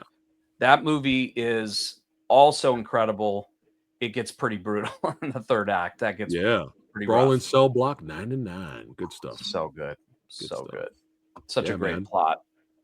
Yeah. Yeah, you're forgetting a fourth. He didn't direct it, but he wrote it. The Little Reich. Yeah, that was fun. It was fun. I love the Littlest Reich, dude. I wish he would have directed that one, but there's some fun in that. Yeah, it is fun in that for sure. Thomas Lennon's great. Gotta love Thomas Lennon. Maybe if he had directed it, it would have been like straight serious. It was straight serious, no comedy. That's true. Disturbing, But yeah, since we're on the topic of horror, let's give our quick respects, and let's talk a little bit about the legend, rest in power, Tony Todd. I had a chance to meet him at a convention way back, and I got a horrible bootleg picture with him. It was terrible. Let me see. Come on, throw it up, dude. No, it's somewhere. It's in a photo album stuff, but that's somewhere in a box. I heard he was just like the nicest guy. guy. Yeah, I didn't get a chance to hang. It was just a quick photo, and that was it. But he was nice. But yeah, man, I think Tony has always been a very underrated actor. But that voice, I mean, and his presence and his charisma, Candyman is an iconic horror, character. Oh yeah. Anchored two horror franchises. He was also Final Destination. Yes, that's right. Yeah. How many people could say they anchored 2 of those franchises? Yeah, he did. He did for sure. There was I'm gonna go off the rails here, but there was my wife got me into Star Trek Deep Space Nine. I wasn't really a Star Trek fan, and when I was young, when the show was on. As older I got, the more I had respect for Star Trek, and I'm watching the good stuff. The older I got, the classic stuff, and I'm like, oh, I get it now. Oh, bro, this is kind of sci-fi for adults, really. I've always heard Deep Space Nine. It's always this: TNG, Deep Space Nine, TNG, Deep Space Nine. Fans argue which one is the better show. And I was completely blown away by Star Trek Deep Space Nine. I couldn't believe it. I mean, the first season 2 were a little rocky, but when it gets to the war, I was like, this is fucking Star Trek. This is insane. Like, I was like, behind enemy lines, we're down for the count. All our comrades, Star Trek officers, they're dying. What are we gonna do? It got real later. Like, I couldn't believe it. And there was characters on Star Trek Deep Space Nine that I was like, oh, I hate you. I hope you die horribly. You're fucking annoying. I hate this character. By the end of Deep Space Nine, I was like, I love this character. I couldn't believe it. But there's an episode where Cisco, the Captain Cisco, his son, it's like in the future, and in this future, Cisco is dead, and Tony Todd plays an older version of his son. Oh. And that one episode, I was like, am I actually going to come to tears for a Star Trek episode? Wow. He was so good, and it was such a heartbreaking episode because he was grieving his father. Was he a guest star, or was he like a reoccurring character? No, it was just that one episode. Oh wow. Where he played an older version of his son. I've never seen one episode of Deep Space Nine ever. No, me either. Highly recommended. I think the whole show is on Paramount Plus. You can watch the whole show. This is a question for Preston and James. You too, Darren. What did you guys think about the Star Trek? I know there was a new trilogy of Star Trek movies. But the first one in particular, that was like the one I really enjoyed. What do you guys think of? Which one? Kind of criticized for being more of an action film. Which one? The reboot? Yeah, the reboot. You talking about the J.J. Abrams little thing? J.J. Abrams. The first one was a lot of fun. The first one was fun. So was the third one. Beyond was really good too. Third was fun. Yeah. I liked like the second one. I liked it at the first time I watched it. I liked it because it was like, holy shit, this is like straight action. Like I was not expecting Khan to take a Gatling gun and just mow down a platoon of Klingons. Right. Like I was like, holy shit. But then the more went on, I was like, oh man, they're doing their own Star Trek: The Wrath of Khan thing. Oh god. Oh god. And then my wife, this is a true story. My wife was next to me in the theater watching this, and when Spock goes, Khan! When Spock did that and yells Khan, he says it like that. He doesn't do like Shatner, Khan, right? He goes, Khan! When he does that, my wife was in tears laughing. She was over here busting up. And then when we rewatched it on Blu-ray, we didn't like it as much. I was just like, damn, there was something I liked about it the first time I watched it. But no, 3 was fun. 3 was fun. I enjoyed 3. But the first one was a lot of fun. The first Star Trek in his little trilogy's the best. But we did a great Versus episode. It was that versus another J.J. Abrams project, The Force Awakens. You got to watch that episode. That was great, and both are very similar. Let's kind of reboot this to the new generation. Let's hit the emotional beats for Force Awakens for the Star Wars fans. Let's hit the emotional beats. Let's bring back some memories. Let's have some Easter eggs. But let's kind of modernize it. So it was a really good Versus episode. But I'll spoil this one. Star Trek 1. Star Trek 1. It's Star Trek B Force Awakens, which in hindsight Wrath of Khan is the right choice. Yes. Especially where the Disney trilogy went. So let's see. He did the Spider. He was Venom for Spider-Man 2. I mean, he's probably voiced so many characters. But you remember him in The Rock? Yes. Boom, right here. The extremely underrated Night of the Living Dead remake. Tom Savini's underrated. Yeah, and I had the honor to interview Patricia Tallman on here. I had her on the show a while back. She was a sweetheart. It was cool hearing her experiences on this film. And but yeah, very underrated. Is this even on Blu-ray? It might be on Blu-ray, but it's just very, very underrated remake. But yeah, Tony Todd is a legend. But yeah, I'm like a single Star Trek episode, dude. I was like, no, I'm not crying. No, I'm not going to do this. I'm not doing this. But I just didn't think it would kind of bring emotion. But he's so good, and he's so talented. Even in Hatchet 2, he kind of steals that movie. You know, you guys have seen Hatchet. Have you seen any of the Hatchet movies? Darren, Jeff, have you seen Hatchet movies? Never seen it. Okay, Darren and Jeff. You love this. You love the slashers, right? At least watch the first 2 Hatchet movies. You got double feature those. Kane Hodder is the slasher villain, Mr. Crowley, but really great kills, really good practical effects. But Hatchet 2, Tony's like almost the lead in that, really. But kind of the lead antagonist, kinda. He's kind of a con man in that. But Tony Todd's great in it. But yeah, another legend. For sure. Well, hold on a second. See, a news outlet said he recently finished filming a new Final Destination. What? He's got 8 or 9 movies still coming out. Like, he has a lot of stuff still. Wow. That's cool. Nice. But yeah, definitely a legend, man, for sure. But since we're on the 80s topic now, I have some 80s movies pickups over here. Let's do it. And I want to get James, Darren, and Jeff's quick thoughts on these movies, just for fun, to keep the conversation going. All right. What thoughts on Beastmaster, baby? Let's go. Love Beastmaster. Beastmaster. Talk about it. It takes me back to just being a little kid. I was to watch it on HBO or Cinemax or whatever it was. endless amount of times. It totally freaked me out. Great practical effects, cheesy, fun.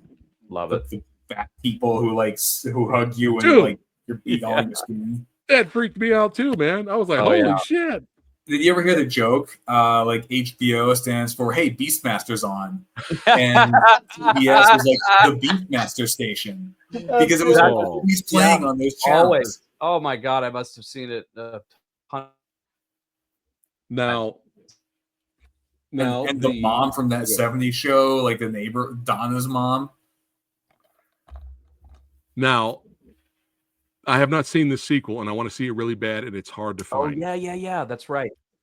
But the one Beastmaster sequel, I have it on VHS with Wings fucking Hauser. Wings fucking Hauser. That's how I have to say his name. He's the main villain in one of the Beastmaster sequels. I'm going to look it up right now. Do you know which one it was, Darren? Is it 2? Maybe it was 2. Beastmaster. I own 2 on VHS, but I don't remember who's in it. Oh, Through the Portal of Time. Oh, that's the third one.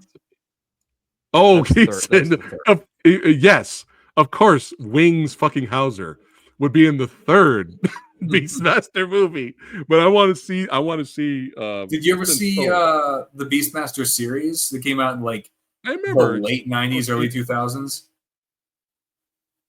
I saw a couple of episodes, but not enough.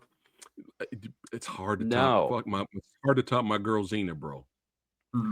Xena, Warrior Prince's son. It's kind of like it was nothing but Xena and Hercules knockoffs around that time because those shows did well. So it's like, you know.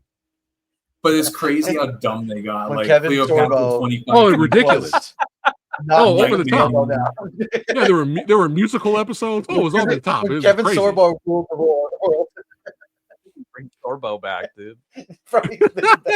This was my experience because Hercules came out before Xena. So this was my experience. But with Hercules would punch someone and someone would fly 30 feet and it was hilarious, right? And then all of a sudden we have this hot brunette. Yeah. Someone shoots an arrow at her. She catches it and stabs someone in the neck. Which show am I gonna watch more? I wonder. But yeah, those are fun shows. But speaking of Wings fucking Hauser, have you guys seen the B-movie schlocky action classic Nightmare at Noon? This you need to watch this. B-movie night, Jeff and Darren. Yes. Oh, that looks great. There's Wing. There is the man, the myth, the legend. Wings. Is Mark Twain in there? Is who? Mark Twain. No, that is Brian Johnson. Yes, if you're a B movie guy. Hold on, let me bring this up here. This is just pure B movie schlock, dude. Like this is like ridiculously hilarious and funny. Hold on, let me bring it up here. All I got to do is read the plot synopsis and you'll be sold. Here we go. 1988. Yeah, 1988. Hold on. So you got Bo Hopkins is the other badass. You got George Kennedy. But yeah, Brian James is the villain. So here's the plot synopsis. You ready? Scientists poison the water supply of a small town, turning the residents into homicidal maniacs who kill each other and anybody who passes through. That's it. Yeah. That's the plot. Done and done. Yes. I love it. Nightmare at Noon, bitch. Dude, this is ridiculously entertaining. I was laughing. That's a great fucking title. Dude, I know. I was sold at the title. That's some 10 to midnight title. And this 10 to midnight shit. I don't know what it means. It's got it's cool sounding. Yeah, and there's like legit action in this too. There's like the worst. Dude, there's James, there's a stunt in this. When you see the stunt, you'll know, something went horribly wrong. The guy got fucked up in real life. You'll know it when you see it. Like it's bad.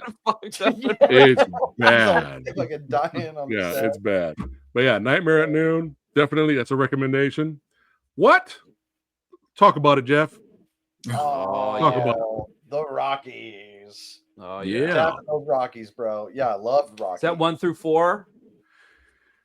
Yes. We left out the I am not. You left out the best one. I'm not happy. I am not happy. I'm happy my wife bought me this for like Christmas.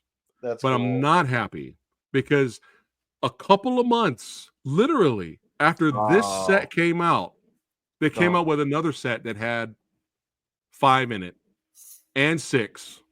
I was like, you motherfuckers. So literally, not even like a year later, just maybe half a year later, they released the undisputed version and it had 5 and 6 in it. I'm like, you sons of bitches. Definitely check out Rocky IV Director. Are you a Preston? Are you a Rocky IV Director's Cut? If you have not seen it, check it out. Oh yeah, they changed some things. Darren, you cut off. What'd you say? Oh, are you a 3-man or a 4-man, Preston? So I'm an ass man. Well, I am, but okay. All right, all right. No, say no more. Say no more. I love Rocky IV. Say no. I love Rocky IV, but 3. All right. 3 is my personal favorite. 3 is my personal favorite, man. I had a feeling you were a 3-man. I had a feeling. All right, more 80s classics here. James, talk about it. Police Story, baby. Police Story trilogy. Oh man, talk about it. Yeah, these movies are like they're insane. But it's also, this is the point when Jackie Chan really became the Jackie Chan that we know. Yes. And we have a really mediocre American movie to thank for it, The Protector. Yeah. He's like, he hated working on it. He was really disappointed. So I'm like, all right, I'm going to write and direct and star in my own thing. And, you know, that he really changed the game with Police Story. And technically there's 4 movies. Jackie Chan's first strike was retconned into Police Story. But yeah, it also really, that was a lot of people. That was also a lot of people's introduction to Michelle Yeoh was Police Story 3. Yeah. I didn't really. Yeah, we just watched that. Yeah, like Police Story 2 was fun, but I think it's probably the least memorable of the 3. So that sad middle child. Yeah. But it was really weird because I saw that first movie after seeing Bad Boys 2 and after seeing the Michael Bay version of like the car going through the shantytown stunt. Yeah, yeah. And yeah, just watching Jackie do it was like, oh, it's not even fancied up. They just drove the car through that shit for real. And almost died. Yeah. So like some of my favorite action movies of all time, Tango and Cash, which I think is an underrated movie. Yeah. That homage Police Story. Brandon Lee's Rapid Fire homage Police Story, and as well as Bad Boys 2. But Darren and Jeff, did you know the story about what James is talking about? Jackie came over to the States and started a mediocre average movie called The Protector. And the director didn't see what the big deal was with Jackie Chan. He's just like, why is everybody like this guy? What's so special about him? He tried to turn Jackie Chan into Clint Eastwood. What are you doing? That's not Jackie Chan. Serious Clint Eastwood type character. That's not Jackie Chan. So The Protector bombed. So what James is saying is Jackie's like, all right, director, hold my beer. Watch this. And then he did the first Police Story. He wrote and directed the first Police Story? Yes. Yeah. And then the director later saw Police Story and his mind was blown. He couldn't believe it. He was like, I can't believe I had that talent with me this whole time. Because up to crazy, then, dude. Yeah, up to then, most of Jackie's movies were kind of like old school kung fu stuff. He hadn't really done any modern day, so it feels like Police Story was like a do-over for The Protector. Yeah, where it's like, no, I can do this. Yeah, yeah. He even did his own version of The Protector. He like added scenes. There was like a Hong Kong release of The Protector. He actually added a couple of scenes to it, and he actually redid some of the end finale fight with Bill Superfoot Wallace. And you see the difference, how that fight was filmed compared to like the Americanized versions. Complete night and day, dude. It's crazy. Heather's found Beastmaster 2, but where's Beastmaster 3 with wings? I need my wings. Preston, you I haven't seen, bro. What's up? You need some wings, bro. I need some fucking wings, fucking Hauser, man. Speaking of wings, fucking Hauser. Yeah. Have you seen Vice Squad? Yes. No. Darren, I have been wanting to see Vice Squad forever because I heard it's Wings fucking Hauser's best role where he plays the crazy, insane pimp called Ramrod. What? Ramrod! Bro, that's from a Benny Hill bit. He's Yo. Doug Ramrod was a character's name in that. Yo, yeah. And I guess the police are trying to stop this crazy pimp named Ramrod, played by Wings fucking Hauser. Yeah. So it's on. There's a Blu-ray for it. I think it's getting rare, and I'm like, ugh. But I wanted to ask. My growing up with you froze Jackie there, Chan. Jeff. What happened, Jeff? Oh, am I working now? Yeah, you're good. Is it working? Yeah. Okay. When I was a kid, I loved Jackie Chan. Like seeing one of his movies was the best, but I didn't get introduced police story movies. It was like Rumble in the Bronx. Yeah. It was that era. It was before Rush Hour. And there were these, and how do you guys sort of like, I don't know. He's got a bunch of eras, right? How do you rank, a long career? Yeah, like how do you rank that era amongst his, his whole like the 90s catalog. era, like mid 90s? Yeah, like mid 90s, I guess it would be, or yeah. Well, Rumble in the Bronx for a lot of people, it was Jackie's introduction to a lot of mainstream. Yeah, that was mine. And there was another one too that came out around that time. Drunken Master. Drunken Master. Yeah. So there was this span of like mid 80s to the mid 90s, like right before he came to the US. That is golden era Jackie Chan. That's like from Police Story all the way into Project A. Yeah. Project A movies, yeah. All like that. You have the Project A, you also had like the Drunken Master sequel, you had Rumble in the Bronx, you had like the Operation Condor movies. Yeah. Through that 10-year span was just like, that is peak. That is like the best he's ever done. Yeah. And after that, he came to the US. He made a couple of fun movies in the US. He went back to Hong Kong, made a couple fun movies there. But for the most part, he never quite hit that peak again. And it's been weirdly sad to watch his movies for the last, I'd say, half decade or so, because it's like Kung Fu Panda, it's Vanguard, Kung Fu Yoga. And, everything after The Foreigner has just been disappointing. The fucking Foreigner, son. Put some respect on The Foreigner. Is ridiculously underrated Jackie Chan movie. Have you seen it, Darren? No, never seen it. Dude, oh my God. It's not a comedy. It's not your typical Jackie Chan comedy. Wait, it's called The Foreigner?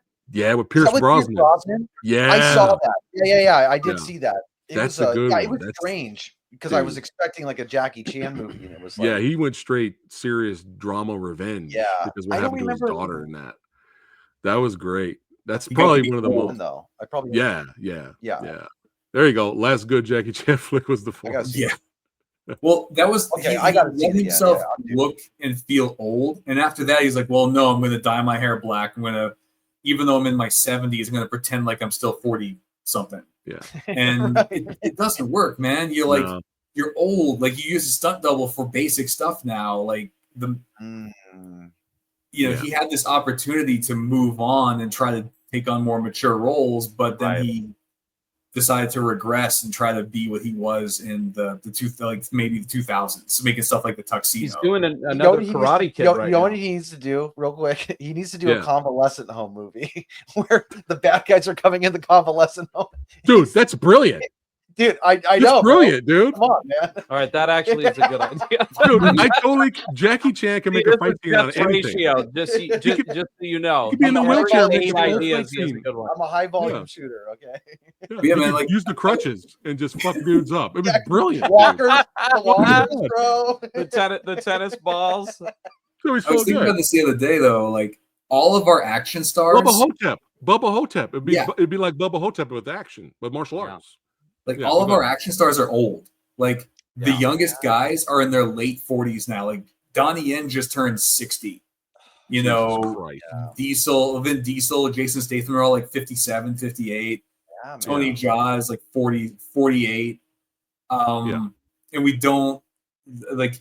It's amazing what they're able to do. Like the prosecutor with Donnie Yen or that new one with Tony Jaa, they look amazing. It's insane. But yeah, like how long can they do that before they're kind of like Jackie Chan on wires and like CGI and like it kind of loses the magic. And we don't have anybody who else is coming up. We don't have anybody after that. Yeah. To fill that gap. Right. There's only so many John Wick movies you can make. And Keanu's almost 60. I know. And I love the John Wick. I love the John Wick movies. You know, I like Chris Pine, and you know, there's some younger guys that I'm like, okay, I think they could do something, but they're not doing action movies, really, right? Anymore, you know, they'll like dip their toe. They're not taking up the move on. Not doing action. No, well, I thought he would after the Star Trek stuff. You know what I mean? Well, they had the Contractor. Was that he did the Contractor? Yeah, but he just hasn't really gone down that road. He has. He's kind of resisted it. Yeah, maybe he didn't want to be typecast. Kind of like where it was. Jason Statham.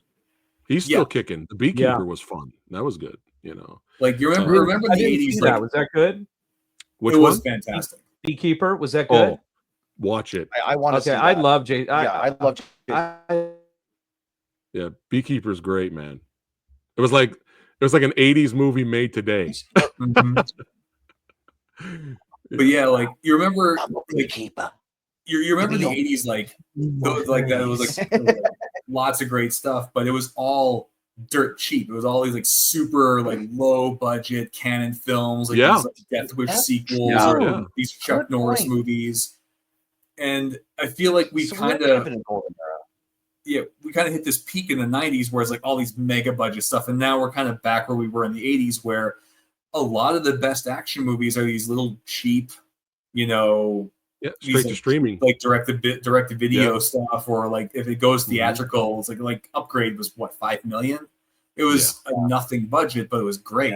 Yeah. You know, so good. I have to embrace like being back there again. Like, oh yeah, but when you spend that little money, there's a lot fewer rules. You can just go nuts, and you don't have to worry about making back your $100 million budget. Yeah. That's right. There's a total appetite for it out there, man. And that's why we still low budget. It's the way to go. Well, that's the grindiness in those canon movies. That's why they're still so fun to watch now, because they just still have that charm, you know. Yeah. Oh yeah, do Invasion USA. Yeah, you just blew my mind, James, because I was thinking like, God, so much fun. It almost feels like the 70s, because you're like, there's no real action scene out there, but it's like, no, there's an action scene, but it's the lower budget. It's just not in the whole theater movie. You know, it's not a bad place to be. Technology has gotten really good. You can do a lot of stuff with today's tech for not a lot of money. But I think a lot of people who make action movies, they need to embrace that freedom. Like, you know, don't try to. We don't need another Taken. We have like 5 million of those. Like, we have like 3 of those movies and like 5 million copycats. Yeah. Give me crazy shit like Upgrade. Give me crazy shit like The Purge. Give me crazy, you know. I don't know about this. I don't know about Action Star. Yeah. Star? Yes. Right. Star, yes. But I know he's peak Arnie, peak Sly. Because what other action is he doing besides Guardians, right? Well, there's the Jurassic Park movies. Have you ever seen Chris Pratt do a fight scene? It's like he has no idea. Like, I don't know if like that Amazon show we did, but watching him do fight scenes in movies, like, he can't do anything. He's really not coordinated for this. Interesting. Like, I remember in Guardians, the first one, he just, for whatever reason, puts his visor down and then starts beating up a whole bunch of dudes. Is like, did Pratt just like tap out? Like, he's like, I can't do this. The stunt double took over. I like him a lot, though. Probably. I like No, he just. But in terms of like action star, action guy, no, I would say no. But let's keep it going. Let's keep it 80s here. Yeah. Streets of Fire. Oh, Michael Paré. Oh yeah. Thoughts on this? Was that inspiration? Jeff hated it. Or no, the Final Fight. I think it was an inspiration for the game Final Fight. He's never Streets of Rage. Streets of Fire, bro. Streets of Fire. That's the musical one, right? Yeah. With the Willem Dafoe. Yes. I remember watching biker game. It is, right? Oh wait, Michael you Paré. did see that? Yeah, bro. Oh, Hell wow. yeah. Yeah. This I am not a fan of musicals. There are exceptions, you know, the amazing, you know, Looking at you, RRR. The amazing RRR. There's Blues Brothers. I know. They're hearing about it. Yeah. There's Blues Brothers. There are exceptions, but you know, Yeah. I'm not really a big fan of musicals, but Yeah. Streets of Fire, Yeah. man. Yeah. This is so good. It's just so good. All right. What? Young Guns. Oh, now we're Young talking, bro. Guns. Dude, I saw that in the drive-in right when it came out. That movie just I love that movie so much. Seen it so many times. Yeah, me Never too. gets old. Although I saw Young Guns 2 first. And That's so fine. that one's my deeper love. Like that one speaks to my like that, you know. I was thinking about that Kiefer scene where he's a teacher, you know what I mean? And he's like trying to goof around with the kids right that before was he gets another versus. It's the fucking another request, actually. Young Guns 1 and 2. Wait, what about that? That was another versus request. Like we should do a versus. Oh, come on. Dude, bro, I'll throw two down, throw bro. down, dude. Come on, bro. You gotta be down. I'll tell you a story. Come on. To the lawyer. Bro, come on. You're not gonna mess around with one. I'm fucking around with one, dude. We started already. I'm fucking around with one, dude. Stay tuned. Stay tuned. Bro. Let's go. Strong opinions alone in the saloon when he's like, he's got a tendency to whistle, and he's like, he's all. Here we go. Here we go. On me. First John Wick movie is only 20 million. Nobody was only 16 million. Look at that. See, so it can be done. It can. Blood and Bone. All right, Jamie. Jamie, good to see you, brother. All the way from the UK watching. Hey, man, go. You had to go for Old Man P. It was good seeing you, man. I know. Like John Wick said in the first movie. I remember Roger Avery. He was a co-creator of Pulp Fiction. He had an interesting quote. I mean, I think he's being a little hyperbolic, but I think it's a good rule of thumb. It's like any good movie you should be able to make for like between 5 and 10 million. Yeah. You know. Yeah. Well, look what's going on right now. Apocalypse Now, idiot. Look what's going on now with The Rock's newest bomb, Red One. Look what happened. 250 million to make, and I think it only made $3 million this weekend. Wow. Well, I mean, dude, the latest Indiana Jones. I actually enjoyed the latest Indiana Jones, but I was like, why did you make this for like $300 million though, or whatever it cost? You've talked about the latest Indiana Jones on every Samurai episode. I still have not seen it yet. Samurai, can we get Jeff to stop talking? There we go. Friggin' Indiana Jones. Wait, why is Matt Nicholson so expensive? 1.1 million to make the raid. Look at that. This is an interesting versus. That's interesting. Mauro Van Peebles' posse's pretty fun. Come on. No, we're not doing well, posse. since you brought it up, thoughts on the Indiana Jones franchise, not counting the fifth movie. Thoughts? I mean, that was a pure 80s franchise. Like that was 80 to 89 was that whole series. Yeah. Yes. I'm running out of room. Yeah. I think Jeff and I are aligned in our hot take, which is right. I don't like 3. I'm not a big fan. I feel like thanks 3 again, Bo, for the super chat. I think 3 is just super overrated. Totally. I know. I love and Temple. It always gets shit on, and I love. Yeah, you love Temple. I'm a Raider. I agree with that one was good. I agree with that. Temple doesn't get the love. That was Spielberg working through his divorce. That movie ruled. Temple gets. Hell yeah. Temple and Lucas and George Lucas, I think. Temple is dark. It's subversive. It's fun. It's like Harrison goes evil. Yeah. I mean, it's like, come on, they're eating brains. They're pulling hearts out of chests. Yeah,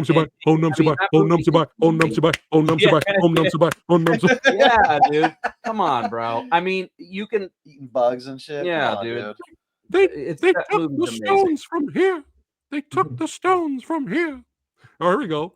Heather says Doom is her favorite. Look at that. Yeah, that's Heather. And I agree. The skull one doesn't count. Doesn't count. I don't count the skull one, dude. I can't. I tried watching it again recently, and I was just like, "Geez, man, what is?" That was another versus request too, by the way. Which one is worse, 4 or 5? 4 by a mile. Come on. I put 5 over 3. That's my hot take. Oh, my God! You put Indiana Jones 5, bro. I teared up at the end of 5. I don't give a fuck. Shut I don't give a fuck, bro. Yeah, thank you. Thank you. Teared up, dude. Thank you. Thank you for this Terry Silver. Samurai, just put you.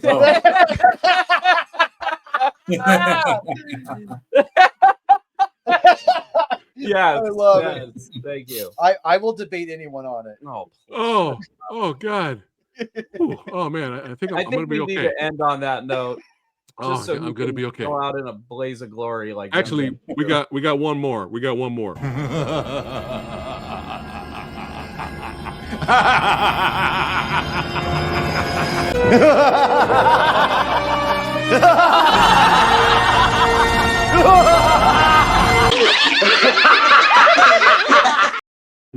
Guys, I think I just found out I'm the shitty sequel guy.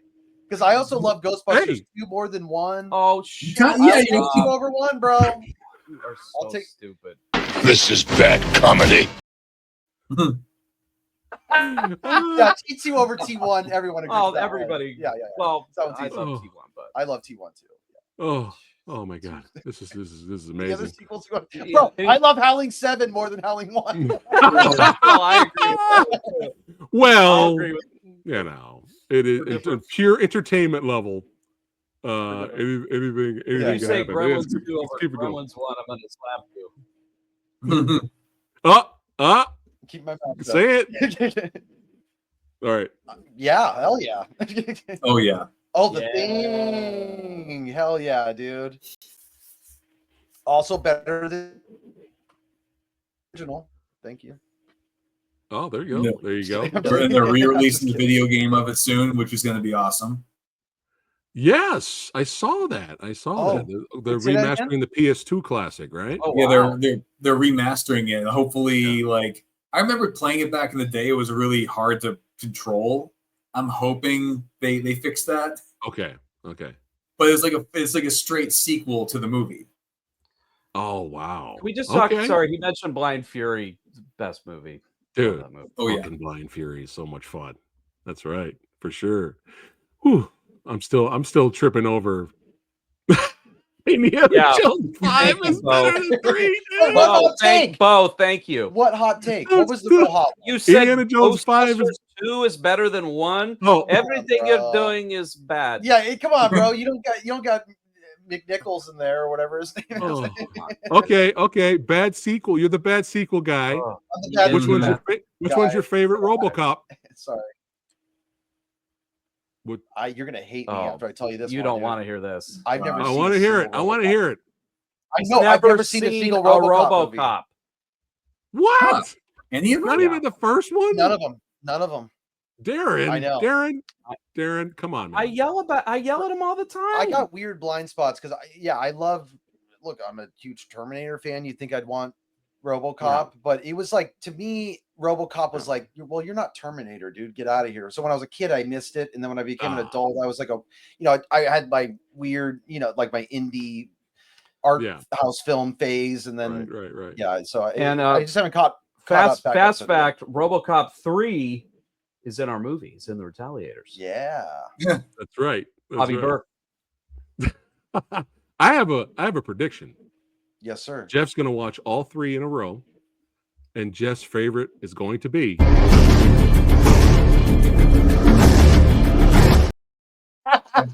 Is that 3? I'm calling it. Yeah, 3 is going to be your favorite. I'm calling it right now. It's my prediction. No way. So you got to get back to me. You got to get back to me when you watch. You guys want to talk about Hellraiser 2? Hey, Hellraiser 2 is great though. Or was it Hellraiser 3? Amazing. Which is the one where people are dying by CDs getting 3. That's 3. That's 3. Okay. 3 is so good. 3 is amazing compared to some of the other sequels. So. Yeah, 3 is a lot of fun. 3 is a lot of fun. All right, let's keep it going. Oh my God. This is one of the craziest movies ever. James, please tell me you saw the martial arts, kung fu, supernatural, fantasy, horror movie, The Miracle Fighters. Please tell me you've seen this. Oh God, I don't think I saw that one. This is insane, dude. This is one of the most very creative. The action set pieces and the special effects for non-existent budget. So creative. Miracle Fighter is nuts. We showed a clip from this movie at San Diego Comic-Con at the Kung Fu Extravaganza panel, and the crowd was dying, bro. The crowd was busting up laughing because of the one scene we showed from here, but it's insane. You know how, okay, think of wizard battles, wizard finale battles in movies. What's some of the best ones? Go. What comes to mind? Wizard battle, wizard fight in a movie. What's some of the ones that you remember that you... Big Trouble in Little China? Big Trouble in Little China. Nice. Wizard Anything on the Geare Brothers side? Oh. Bro, you say wizard, all I can think of is like Merlin, bro. I don't know a lot Harry of Potter. You could say I'm a King Arthur. Saruman versus Gandalf, maybe. You could say the end finale action sequence in Willow. You could even throw in Harry Potter. There you go. This wizard battle is insane. But you have two senior, you have two rival senior wizards, basically, that end up taking up this guy under this young lad under their wing, and he becomes their student, and he basically ends up facing the evil wizard at the end of the movie, and it's insane. Almost every single action set piece, you're going to be like, what the fuck is happening? What is going on? And why am I enjoying myself? Why am I laughing? Now, you know me, I'm always like, because of technology now, I'm always like original language subtitled, right? But sometimes it depends on the movie. And so this is such a bonkers movie. The bad, hilarious English dubbing actually enhances the watching experience. So please watch this English dubbed. But yeah, I can't even explain. You have to see it. I can't even explain what happens in that one. Now, this movie, I don't know. Have you guys seen this? I never seen it. Have you seen it? What is this movie? Oh, you got the 4K? Yeah. I think it looks great. I know it's controversial. Yeah. I think it looks great. I think it looks good. Yeah. I know it's controversial. It looked great. It looked great on the TV. You know why? Because you could still see the detail. It's not like everyone says, oh, they cleaned up the picture so much, everyone looks like wax figures. They don't. If you could see sweat beads on Ripley's face, if you still see detail, that's all we need. But yeah, I think this remaster is great. I don't have any issues with this. But yeah. Nice. Yeah. Aliens. That's interesting. Classic. I just saw like some video essay on YouTube about like basically just like talking shit on James Cameron's 4K releases, including True Lies and Oh, I think I saw that same one. The Abyss. Yeah. The Abyss looked fine. I didn't have any issues. Yeah, The Abyss. Great. Yeah. I haven't bought True Lies yet. Anything weird. Yeah. Yeah. Terminator 2. Me neither. I haven't seen the older Blu-ray. It was older 4K. Terminator 2, they said they fucked up something on that one. So I didn't bother buying that one. But yeah, I don't have any issues with it. I know everybody else is like, oh, he's using AI. It's like, it's fine. All right. I'm gonna let the Geare brothers take over. I'm gonna let the Geare brothers. I'm saying nothing. Oh yeah. Oh yeah. I'll let you take this one, brother. That's my shit right there. You introduced me to it. I mean, what can you say? I mean, the first. I mean, there's a good example where the original is just a masterpiece. John Milius and Oliver Stone actually collaborate. Just a perfect masterpiece. Still, I mean, it's so brutal. It's one of those movies you watch and you just go, I mean, I don't think you would ever make a movie that brutal on that large of a scale blockbuster. Yeah. But I love the sequel. I love it's Destroyer. Fun. It's super fun. if Jeff says it's better than the first, I'm I'm gonna not. throw him out. But I do love it, and I've seen I may have seen Destroyer more because I watched it so many times as a kid. Yeah. And on TV, yeah, I watched it so much. And it's a lot of fun. It's a very rewatchable, fun movie. The first one's pretty serious. It's not fun in that way. Yeah. It's an epic, serious movie. Fun in a different way. But yeah, the second one is a lot of fun. Yeah. But yeah, Conan the Barbarian. Hey, when you guys finally come over here physically in the dojo, I'll let you hold the sword, man. I got it right over there. Bro. You got to take pictures with the sword. It's a new tradition in Samurai Guy's house. Whatever guests come over, they can take a picture with the sword. Done and done. Oh yeah. But well, since Jeff's the bad sequel guy, is Ooh. Alien 3 your favorite? Oh boy. No, thank you, Bo. No. Thank you, Bo. I don't. Well, why not? You like Alien 4? Bo, I'm gonna blow your fucking mind right now. Covenant's the best one. Oh, shut the. I'll check out. I have a controversial opinion. I love Covenant, actually. Yeah.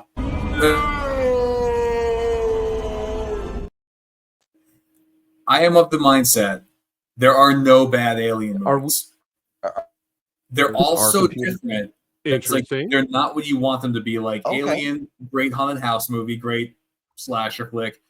Aliens, great kind of like war movie.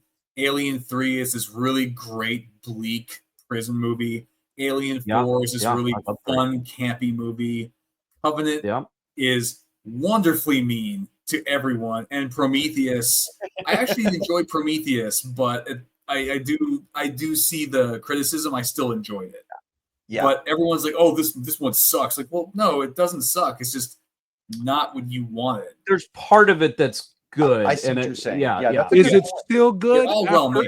Is Prometheus still good after Alien Covenant? I would say it is because like it's so much of what Covenant does, Prometheus set up. Right. I was bummed when they didn't get to do a sequel to Covenant because I'm like, I really want to see the conclusion of David's story because I love this evil son of a bitch. And maybe we'll get it. I guess like Romulus did really well, so maybe Ridley Scott can like swing a sequel. They're also doing that TV series, Alien Earth. So did you see Romulus? I have not seen it yet. I did. I did too. If you've ever played Alien Isolation, it's very Alien. It's basically that. It's so fun. It is a lot of fun, man. Because when I hear people scary too. say it's a lot of fun and it's better than the last movie. That's what I hear people say. And then I also hear people say it's Alien's greatest hits, the movie. Yeah. It's Aliens Member Berries, the movie. It delivers. It's the platonic ideal of an Alien movie. It kind of does all the things you expect an Alien movie to do. Not a lot of surprises. Which is so it kind of puts it a little bit below Covenant because there's no real surprises there. But at the same time, it's like, hey, everybody who's been complaining about these movies for decades, here's the movie that's going to satisfy you because it's what you want. Right. And I'm not gonna begrudge it because it's a really entertaining movie. Okay. All right. I love the world building in that whole first sequence of the film where you're meeting them on that planet, that dystopia. I was like, oh man, this just looks so good. Well, I'm gonna be nice, and I'm gonna be nice. I'm gonna move on from Alien Covenant. But Jeff, hey, you know what, Preston? Don't let the bed bugs bite tonight. All right, Jeff, don't let them bite you, Jeff.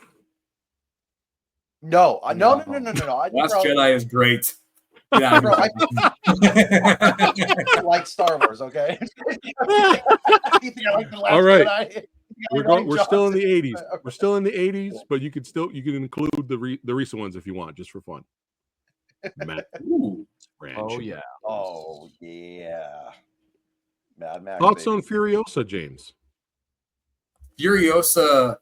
It wasn't as good as Fury Road, but I loved how all the stuff they talked about in Fury Road you got to see in Furiosa, like Bullet Town and like the gas, some good world building in that. Yeah, that was amazing world building. Yeah. It's not like you can live without Furiosa. Like you don't. It's not It like doesn't feel as essential as Fury It's Road. not essential, but it's on Max. You can watch it now on Max. You know, you can watch. You won't regret watching it for sure. It's just it just don't go in expecting lightning in the bottle like Fury Road was. Right. I was surprised at how well Beyond Thunderdome I think really holds up, actually, because I feel like it's the lesser of obviously the original series, but I watched it recently and I was like, this is pretty fun. This is pretty good, actually. And is that Jeff's favorite? No, this one happens to be more Darren. In fact, when we're writing a lot, Darren always that's what he always brings up for some reason. I love Thunderdome. Like we're writing, so he's like, dude, we got to make it more Thunderdome, dude. I love Thunderdome. It's true. I'm like, I've never seen the fucking movie, but sure, let's do it. He's never seen it. I refer to it a lot. I love it. I don't want to see it. Master Blaster. Dying. Master Blaster, remember? Yeah. Road Warrior is still my favorite because I'm biased. But Fury Road's so good. Like if people pick Fury Road as their favorite, I am not going to argue with it. You get it. Because it's that good. All right. What? The Gear Brothers. Dawn of the Dead. Dawn of the Dead. OG. Thoughts? I mean, just what can you say? Yeah. I mean, it's just amazing on so many levels. We're I won't give it away. Yeah, it's very inspirational. You can give it away. It's fine. Don't spoil this 40-year-old movie. I know, it's fine. It's fine. When there's no more room in hell, the dead will walk the earth. I have not seen yet. I think it's in here. What's up? Oh. Does our computer is it us that keeps freezing? Yeah. Okay. Great. It's all good. The Dario Argento version. Have any of you seen that version? There's a Dario Argento cut where he takes all of the comedy out. No. Oh. He took all the comedy out. It's a straight serious zombie version. I think that might be included in this release. So, but yeah, I'm curious if you guys seen that one. We're gonna keep it. We're keeping it 80s. Yeah. James, some Thomas Jefferson's Bible. Righting Wrongs. Oh yeah, Cynthia Rothrock, baby. God, this. I wonder which ending does that DVD, does that Blu-ray have? I think this has all of them. Okay. There's like several of them on here. I haven't seen the other ones yet. We did. I remember we were doing this like verses of like Yes, Madam and Righting Wrongs. And I thought Righting Wrongs was better. Yeah. Righting Wrongs, I think, won. I think. Yeah, even though everybody was really bummed out by the ending, it's like, well, but it's a really well made movie. The action's fantastic. Yeah. In its defense, the ending of Yes, Madam was also a colossal bummer. I think Hong Kong filmmakers just had like they had like bummer issues back then. Yeah, but yeah, this is a fantastic movie.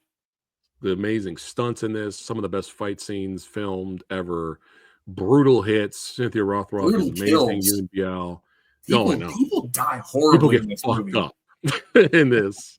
Yeah, Righting Wrongs is great, and of course, it was a huge honor to have Cynthia Rothrock on the show a couple of months ago. She was a sweetheart, so huge honor for me. Did I run out of 80s? Is that even possible to run out of 80s? Well, that's good enough, I guess.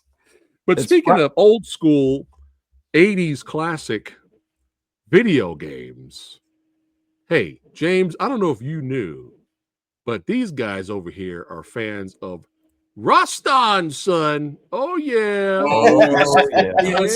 I came back out. Rastan, baby. Oh, yeah. You got to represent some Rastan. And next, I forgot I was supposed to play, man. Next time I'm at your place, I got to get on because they actually have an arcade cabinet, James. Oh, you have the cabinet? We've got the arcade. The cabinet's back there. Original 86 right there. Move your melon. Oh, boom! Nice. Look at that gloriousness. Look at that baby with the Kruger glove hanging from it. Kruger glove on it. Yep. Classic. It's the coolest room ever, man. But I didn't know. I heard the second game sucked, Darren, but the third game, dude, looked amazing, and it was an arcade release. Oh yeah, that's and right. Dude, they need to like release this on like PlayStation 5 to download or something. Yeah. But yeah, it's like a Give it a minute, player. they will. I hope so. I love that I love all these companies are like clearing out their old inventory. Just, oh, well, hey, we have it. We own the rights to re-release it. Every week it's like, all right, hop on the eShop, hop on the PlayStation Store. What new classic stuff did they bring back? What random arcade games have they brought back? Yeah, I mean, look at this. Fun, man.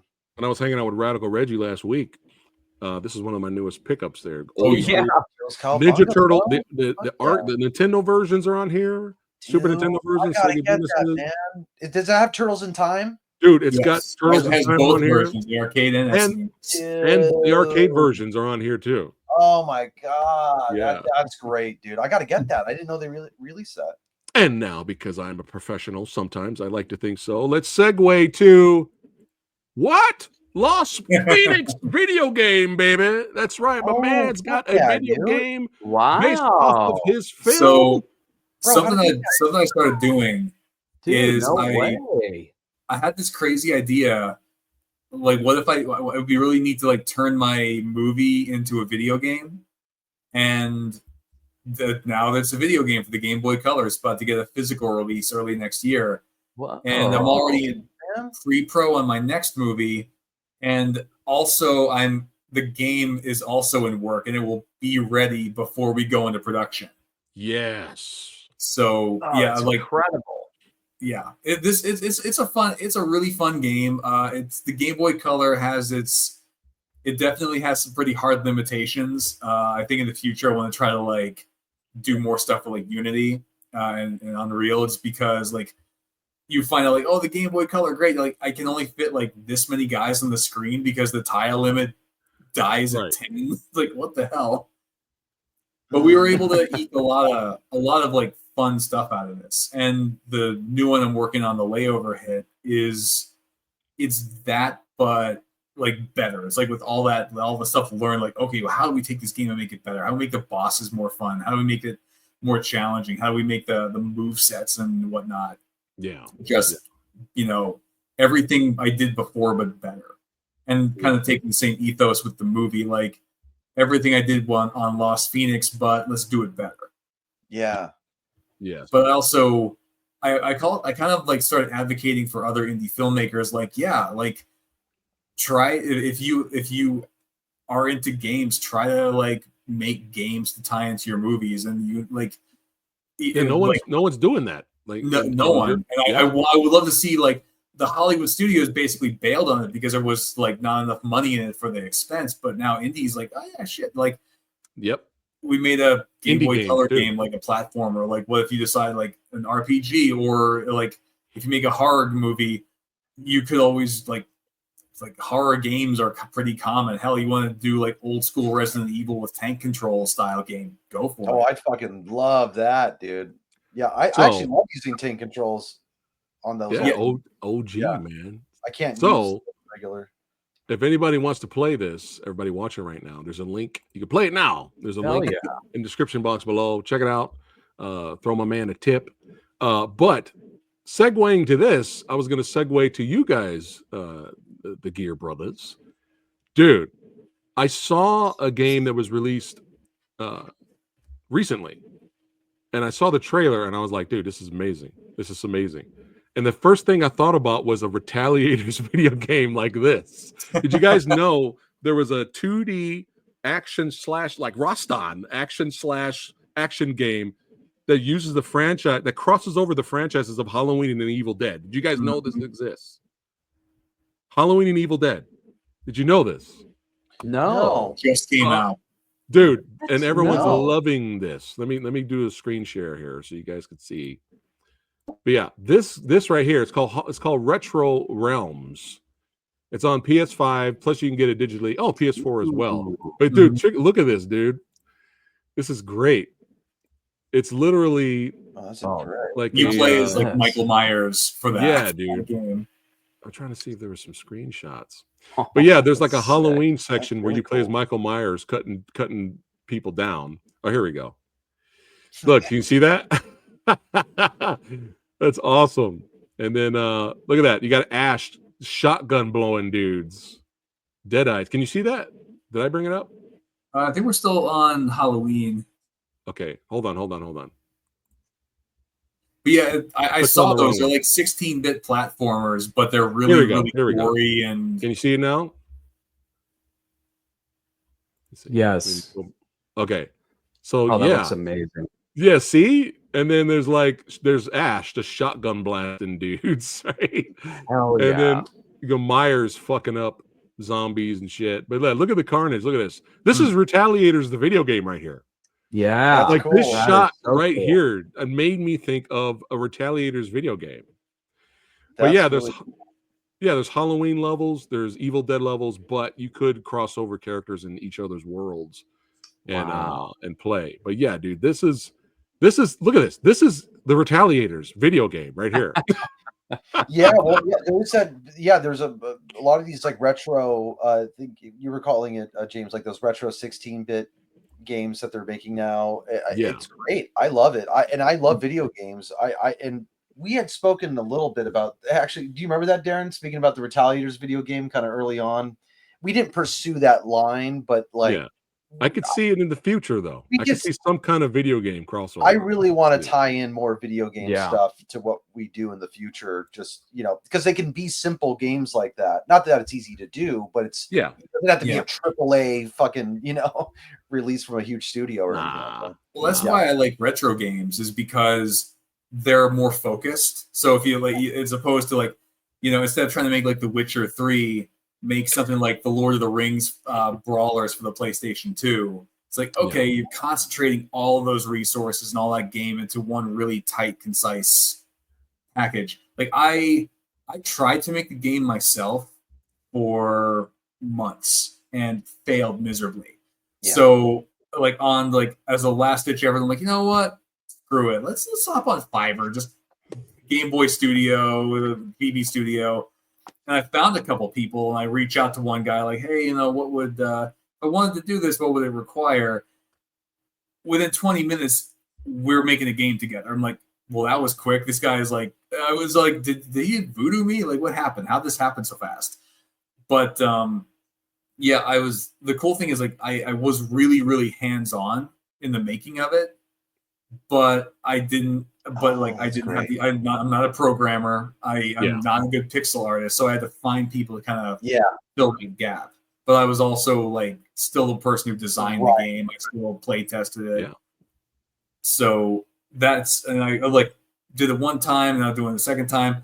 I want to keep getting more ambitious, but while also not being okay, here's my movie, turn it into a game. It's like, well, here's the movie, here's the character designs, here's the overall structure, the levels.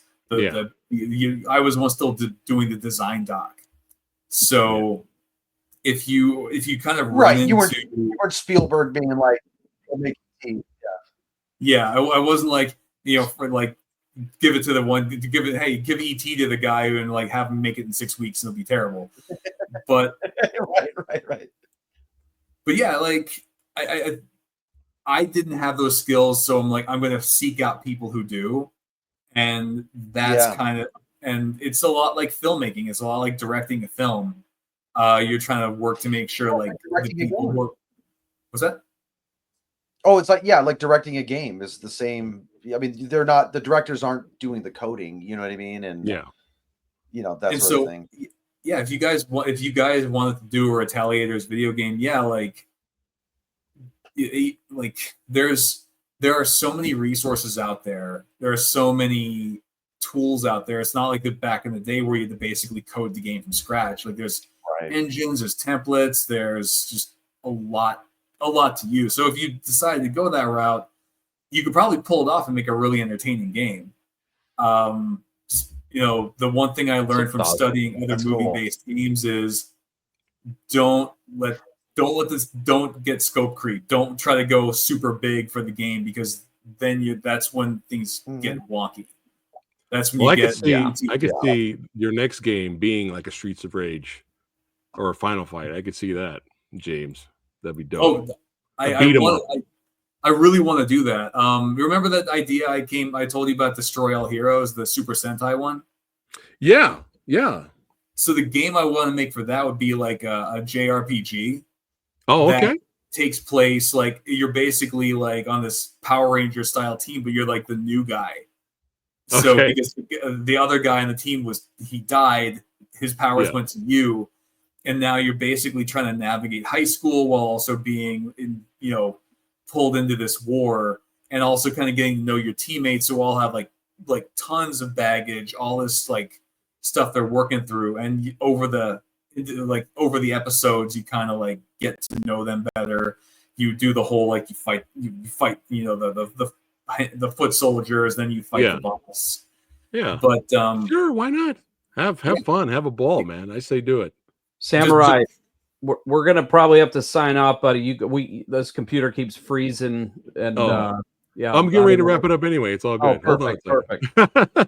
Really quickly, one underrated movie from each of you, and then I have one more thing to segue to, and then we'll wrap it up for tonight. But we had a blast, man. We've been talking for like almost over 3 hours. That's how we roll right here. Yeah. But I'm gonna go first. Underrated movie pick of the day. Unlawful Entry with Ray Liotta and Kurt Russell. Yeah. Love. Darren, why is nobody talking about this movie? Yeah, that's one of my favorites. I watch it all the time. I recommend it to everybody. It got a little bit of love. I did notice after the passing of Ray Liotta. Oh, did it? But okay, good. People would sort of looking back at his career, and they would bring that movie up and stuff. But yeah, no, that is a hidden gem still. Yeah. All right. Well, I'll stay with the Kurt Russell theme, and I'll say Breakdown. Oh yeah, just absolutely one of the best movies. I can watch over and over and over, and it's just amazing. Underrated, bro. I'll go next. I would say Breakdown too. To make things easy, because I love it probably just as much as you do. But another, and this one's a little weird, but it's the first Mission Impossible.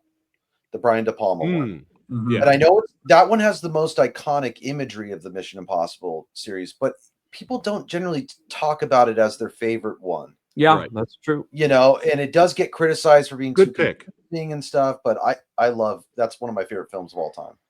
Yeah, I remember when I saw the trailer for Mission Impossible when he's jumping off the helicopter exploding behind him. I was like, this is going to be the greatest action movie ever. And then when I went to go see it, I was like, I didn't really know what was going on. Like it took me a while to follow. Yeah. And I still enjoyed the finale, and of course the wire sequence, the cable. Yeah. Right. Like I still was entertained by it, but it wasn't until I watched it again on video. But I was like, when I revisited it, a year or two later, I was like, oh, this is good. Yeah. I was finally understanding what was happening. I was like, it's straight suspense. Yeah. And I don't know if Tom Cruise has ever looked cooler to me anyway. You know what I mean? He's got that leather jacket on and shit. You know what I mean? He's like fully in the 90s. You're not in the 80s anymore. You know what I mean? Exploding chewing gum, baby. Right. Also lasagna, don't get any on you. James. The only one that's coming to mind, and maybe it's because of Jeff's pick, was I would say Mission Impossible: Dead Reckoning. I feel like it got reviewed well, but it kind of came and disappeared. And I realized recently I probably watched that one more than I've watched most of the others.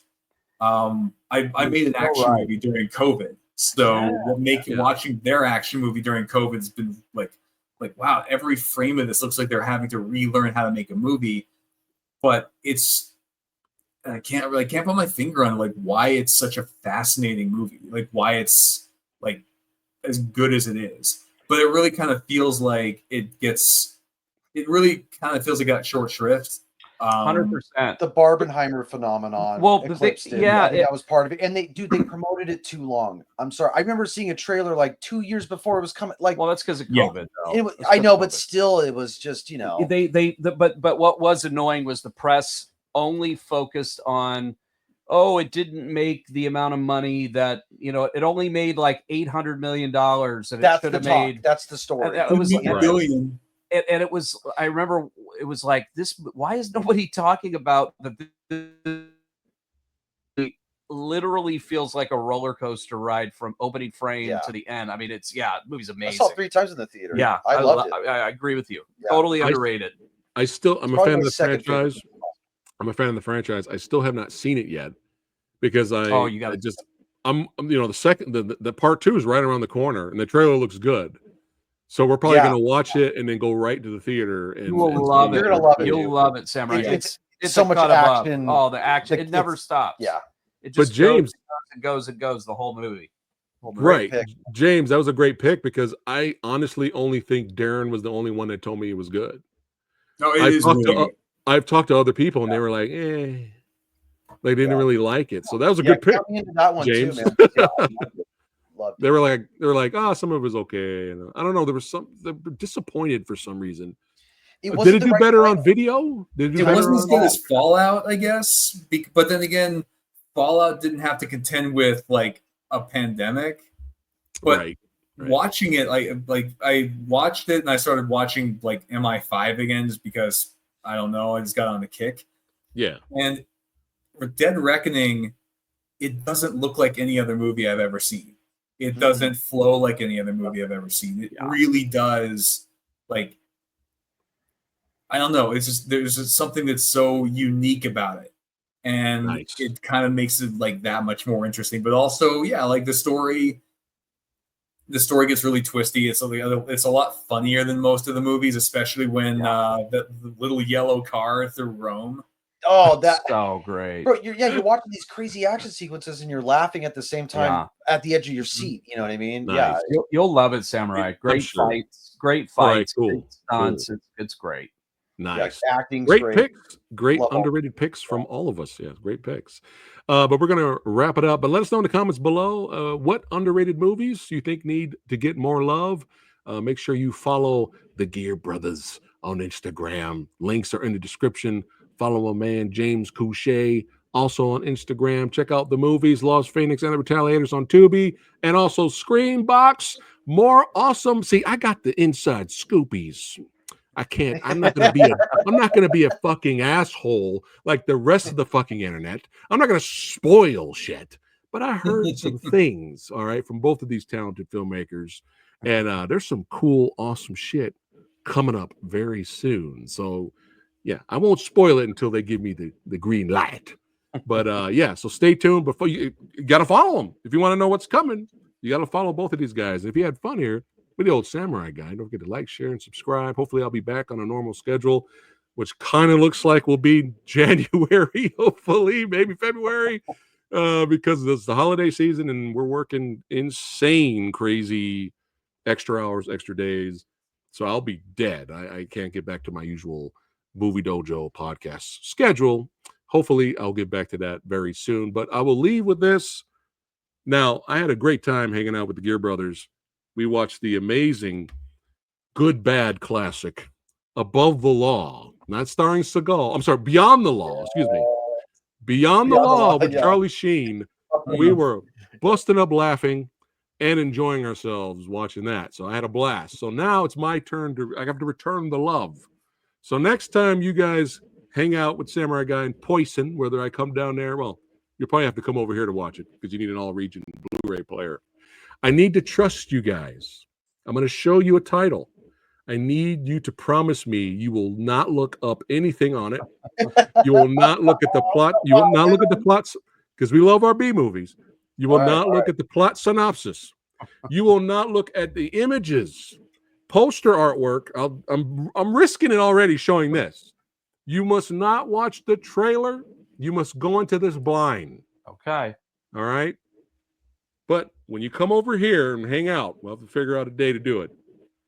We're going to watch Ricky O, Story of Ricky. Yeah, James already knows. Look at James. He already knows. Okay. Because we love our B movies. You will see nothing. No, that's it. No, that's it. Oh, damn you. Go in as blind as you can. You got to go in blind. Okay. You must experience it like I did. We promise. Promise. Here we go. Look, there you go. Chris Angel. He knows. They know. Wait, bro. They know. Is that the Chris Angel? Mind Freak. Yeah. Mind Freak, you know? So, yeah, there's YouTube memes of it. So, yes. Yeah, maybe we'll do a double feature. Maybe you could bring something over and we'll watch 2 movies. We'll bring Wisdom. We've been meaning bring to show Wisdom. Yes, I have not seen Wisdom. We have to start with Wisdom though, because this is ridiculous, crazy, and you will laugh hysterically, and we will watch it English dubbed because it actually enhances the movie. But there you go, and we'll do a review on it too. Fuck it, we'll talk about it. Right. But yeah, thanks you all for watching and hanging out. Cheers! Don't forget to subscribe. Oh, and speaking of video games, don't forget, guys, to stay tuned. Because what? I'm going to have my own gaming channel coming soon. Separate gaming channel. Fat Samurai Guy Gaming. That's right, Fat Samurai Gaming.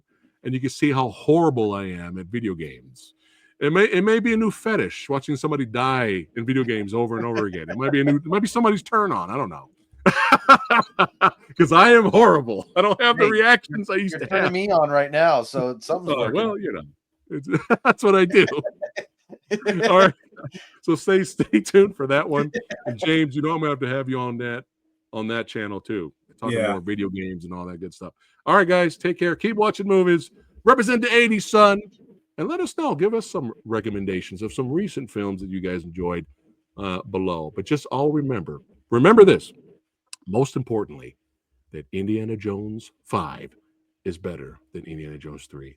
Also, Ghostbusters 2 is better than the original Ghostbusters. You trying to get me death threats, Preston? It's all about having fun in the sun on Samurai Guy's channel, baby. That's right. So thanks again for watching. See you on the next one, guys. Peace.